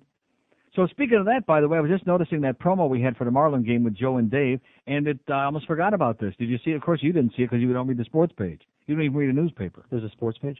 No. O'Brien to replace Angel, ? By, guess who wrote the article, by the way? Barry. He's an asshole. Jackass. Dave O'Brien, the Marlins' lead radio announcer, is expected to become the team's #1 broadcaster and primary TV voice sometime in the next 2 years, according to several sources close to the situation. And when Barry says close to the situation, you know it's, who knows. He would replace Joe Angel, whose status beyond next season is in doubt. This is contingent on O'Brien agreeing to a contract extension during the offseason. See, Dave O'Brien is great. And Joe Angel, even though he does irritate the hell out of me with his phony John Miller wannabe stuff, Joe Angel is very good. See, the problem with the Marlins, I know this may come as a great shock to some of the people in that organization. The problem with the Marlins isn't the broadcast. I must be crazy. I must be nuts. Yeah, that's the one thing. I mean, we had Christina Moore on here on the radio with the Panthers. That was a problem. Bill Zimfer, he's a good guy. He's people can take him or leave him. They don't know who he is because he's a carpetbagger, but he's okay with the Dolphins, And then, of course, there's always your close personal friend Rimmer, which I'm not going to make any comment because he might buy dinner again someday, but I doubt it. But at any rate. But the problem with the Marlins isn't the broadcasters, and why couldn't they divvy it up? Why couldn't they have them each do 4.5 innings on radio and TV, split it down the middle? I think the 10 fans that we got left there would be happy. What would be wrong with that? Instead of screwing over poor Joe Angel, okay, who can't even afford to go to Charles Alfieri, get that hair filled in. But they got to stick somebody in the back. That's the way it's done. It's the South Florida ucking way, man. They got to knife somebody in the back. Here's Hialeah with 4 question marks. Hello. Hello, Neil. Yes, sir. I agree with you 100% what you're saying about the gun control and all that stuff. Unfortunately, we live in a society where it's better to have a gun and not need it than to need it and not have it. Mm-hmm. I carry a gun. Of course, I took a course in gun safety, et cetera, et cetera. And it's unfortunate that all these losers, all these lunatics grab a hold of guns and then they make honest, law-abiding citizens have to carry guns. Yeah, like they're kids. I mean, are little kids going to carry guns to defend themselves now, too? Well, if a kid grabs a gun, if a parent has a gun... No, I'm not talking about the kid grabbing it. How about the guy that shot his 5-year-old kid yesterday because he was pissed off at his wife?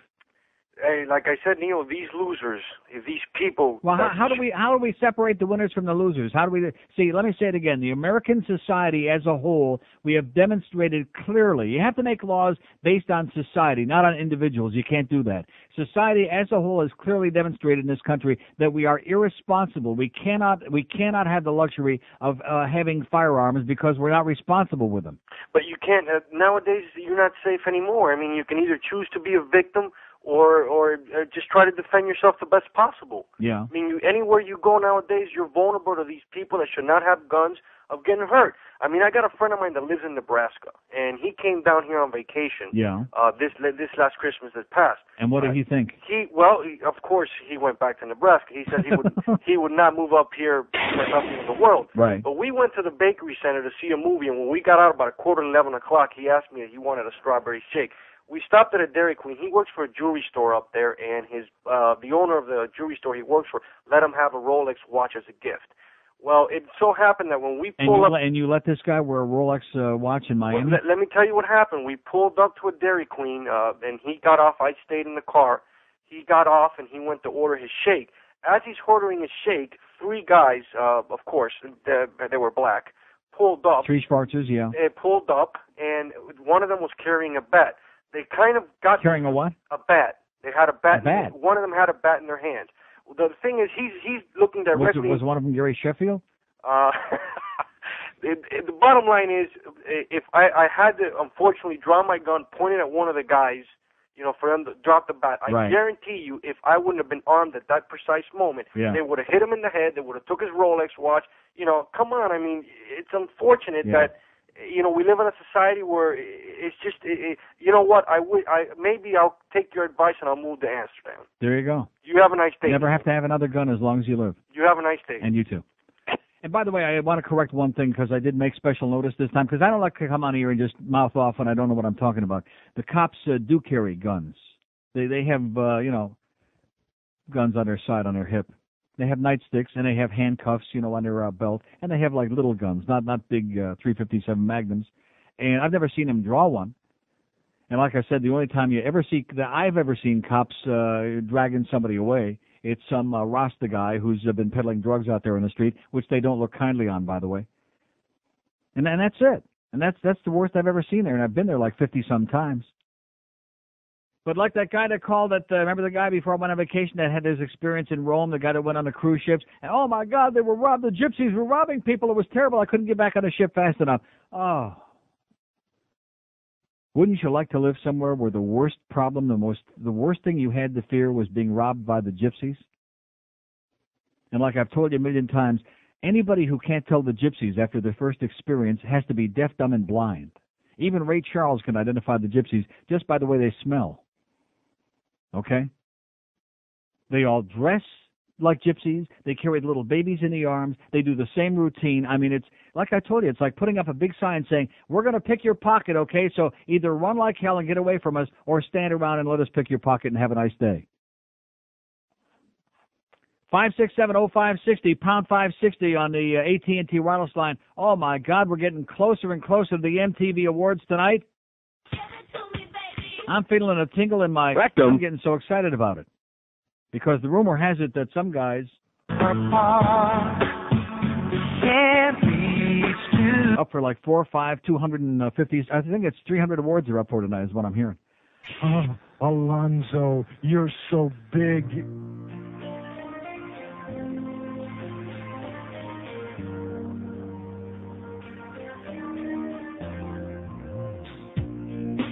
Tell me that you love my eyes. How young is too young? But I know that you keep on checking out my thighs. Don't blame you 'cause I'm very cute. Check out my breasts, they're poking out my looks at you. All right. You come on to me and whisper things in my ear. And it sounds soft, but if you wanna date me, move slow. There's things about me I don't think you know. No. I'm underage, 17. You should be scared of me, 'cause you could go to jail if you sleep with me. Boy! If I scream, you'll end up praising me. She looks 25, but she's just 13. Perfect teeth, eyes at my lips are free. Daddy called the cops last night. Oh! My breasts are perfect to me because I've had surgery. None of my skirts reach my knees, and my butt just hangs right out of my shorts. All right. She's underage. Jailbait. You should be scared of her. Scared of me? Rolling Stones brand made her look dynamite. Put aside, she's looking mighty fine. She looks 25, but she's just a teen. I like it. I like it. 144 at 560 WQM. So I'm looking at the fax machine, and I see a fax with big letters on it. And I'm right on target. Nice going, Neil. Neil, God. I thought that must be the NRA guy, figuring if he puts real big letters on there, I'll read his fax. And I look at the first 2 or 3 letters. It's not about guns, and I see that name at the top, and it's right in the circular file again. Another tree had to be wasted because of this gun maniac, huh? So he's not only in for shooting people, he's also for cutting down poor innocent baby trees. Here's Hialeah. Hello. Okay, nice talking to you. Here's a mobile in West Palm Beach. Hello. Hey, Neil. Yes, sir. A couple of things I wanted to mention. First of all, I just got back from Toronto, and you are certainly right about that city. If it wasn't so freaking cold, I'd move there in a heartbeat. That's right. The other they didn't thing have is, winter 8 months a year. Yeah. The other thing is, if there's anyone in South Florida who should be for building a new baseball stadium, it's me. I'm an agent for baseball players, and I live in South Florida. But I have to agree with the caller earlier in regard to the public not paying for a baseball stadium. If you or I were starting a business and we needed a facility, would we be able to go to the public and say, build us a building? No, we'd have to go to the bank and borrow the money. It's unheard of. This is the only endeavor of human life, of human experience, where a multi-billionaire goes to the public and says, I want to start something and I want you to subsidize pay it for it for me. Right. Well, and the amazing thing now is they're talking about how, it rains here and it's a football-only stadium. Well, they knew that when they awarded the franchise. Mm-hmm. The whole situation is baseball figured we'll give them the team, we'll let it be there for a few years, and then we'll blackmail a stadium out of them. Right. It has nothing to do with the rain. Well, that's why they pulled that crap for the All-Star game, you know. You bet. And it has nothing to do with the rain, Neil. You know what this is all about? This is about the stream of revenue that is not flowing to the Marlins because the money that it took to build Joe Robbie Stadium is all the money from the private boxes all goes to paying for Joe Robbie Stadium. Right. And as a result of that, the Marlins aren't getting any of it. And that's what this is about. Yeah. It's not about the rain. It's about the money that they're not getting from the private Well, you know boxes. something? Nobody held a gun to John Henry's head. He knew how much they lost. He knew that he was up against it, that it was very unlikely that the public's going to come up with any money and build him a stadium, especially when our education and our roads and all of these other things are as crappy as they are. And so, you know, why are we supposed to feel sorry for this guy? He must be nuts. I must be crazy. Not only that, Neil, but wasn't it raining in 1992 when they awarded the franchise? Yeah, And I think it only started raining down here in the summertime after they got the baseball team. Well, and there was a domed stadium in Tampa at the time. So if having a domed stadium was so important for baseball, why didn't they put the team in Tampa? Right. So it was all part of a big black. And by the way, they're not drawing flies over there either. No, that's true. But hey, at least they've got a domed stadium, and what a wonderful experience it is to go to one of those, isn't it? Also, I couldn't agree with you more on Lauryn Hill, and please keep pounding the table on this stadium issue, because otherwise, who knows what's happening? How many politicians that Henry's going to be able to buy off? And ain't going to happen, man. Just like the penny sales tax, they thought they could snooker that through in the middle of the summertime. Guess what? Bad judgment. Well, as long as we got people like you on the side of common sense, Neil, things like that won't happen. Okay, so, thanks. Like I say, please keep it up. Thanks, see ya. In all sense of the word. Okay. Bye. Yeah, I'm a caveman, you know. I just don't believe we need Major League Baseball when we got people going to overcrowded schools. We got schools in Quonset huts and all this other crap. We just can't afford it. I'm sorry, John Henry. I must be crazy. I must be nuts. Okay, and you people in the newspapers about enhancing the quality of life, you're the people that ought to be ashamed. I mean, John Henry, he's a selfish guy, okay? He's a businessman, and no matter how much money people have, they want more. That's just human nature. Unfortunately, it's called greed. So he's got his own selfish interest that he's looking out for. But you people at the Herald and the Sun Sentinel that have got the chutzpah to come up with these editorials and giving us a lecture on the great things that it'll do for the community, how important it is to the community and to the... You're out of your mind. You're crazy. You're off your rocker. As much as I like hockey, for crying out loud, did having a hockey team here and having the new arena out there right by my house, did that somehow enhance the quality of life here? No. Of course not. I enjoy going there, and I'm probably the biggest hockey fan in South Florida. But for crying out loud, like I've told you a million times before, if they would have moved to Nashville like everybody kept threatening us, so pack them a sandwich, that's all. Pack them a bunch of bread with a little salami in it. It's 11 before 2 at 560 WQAM.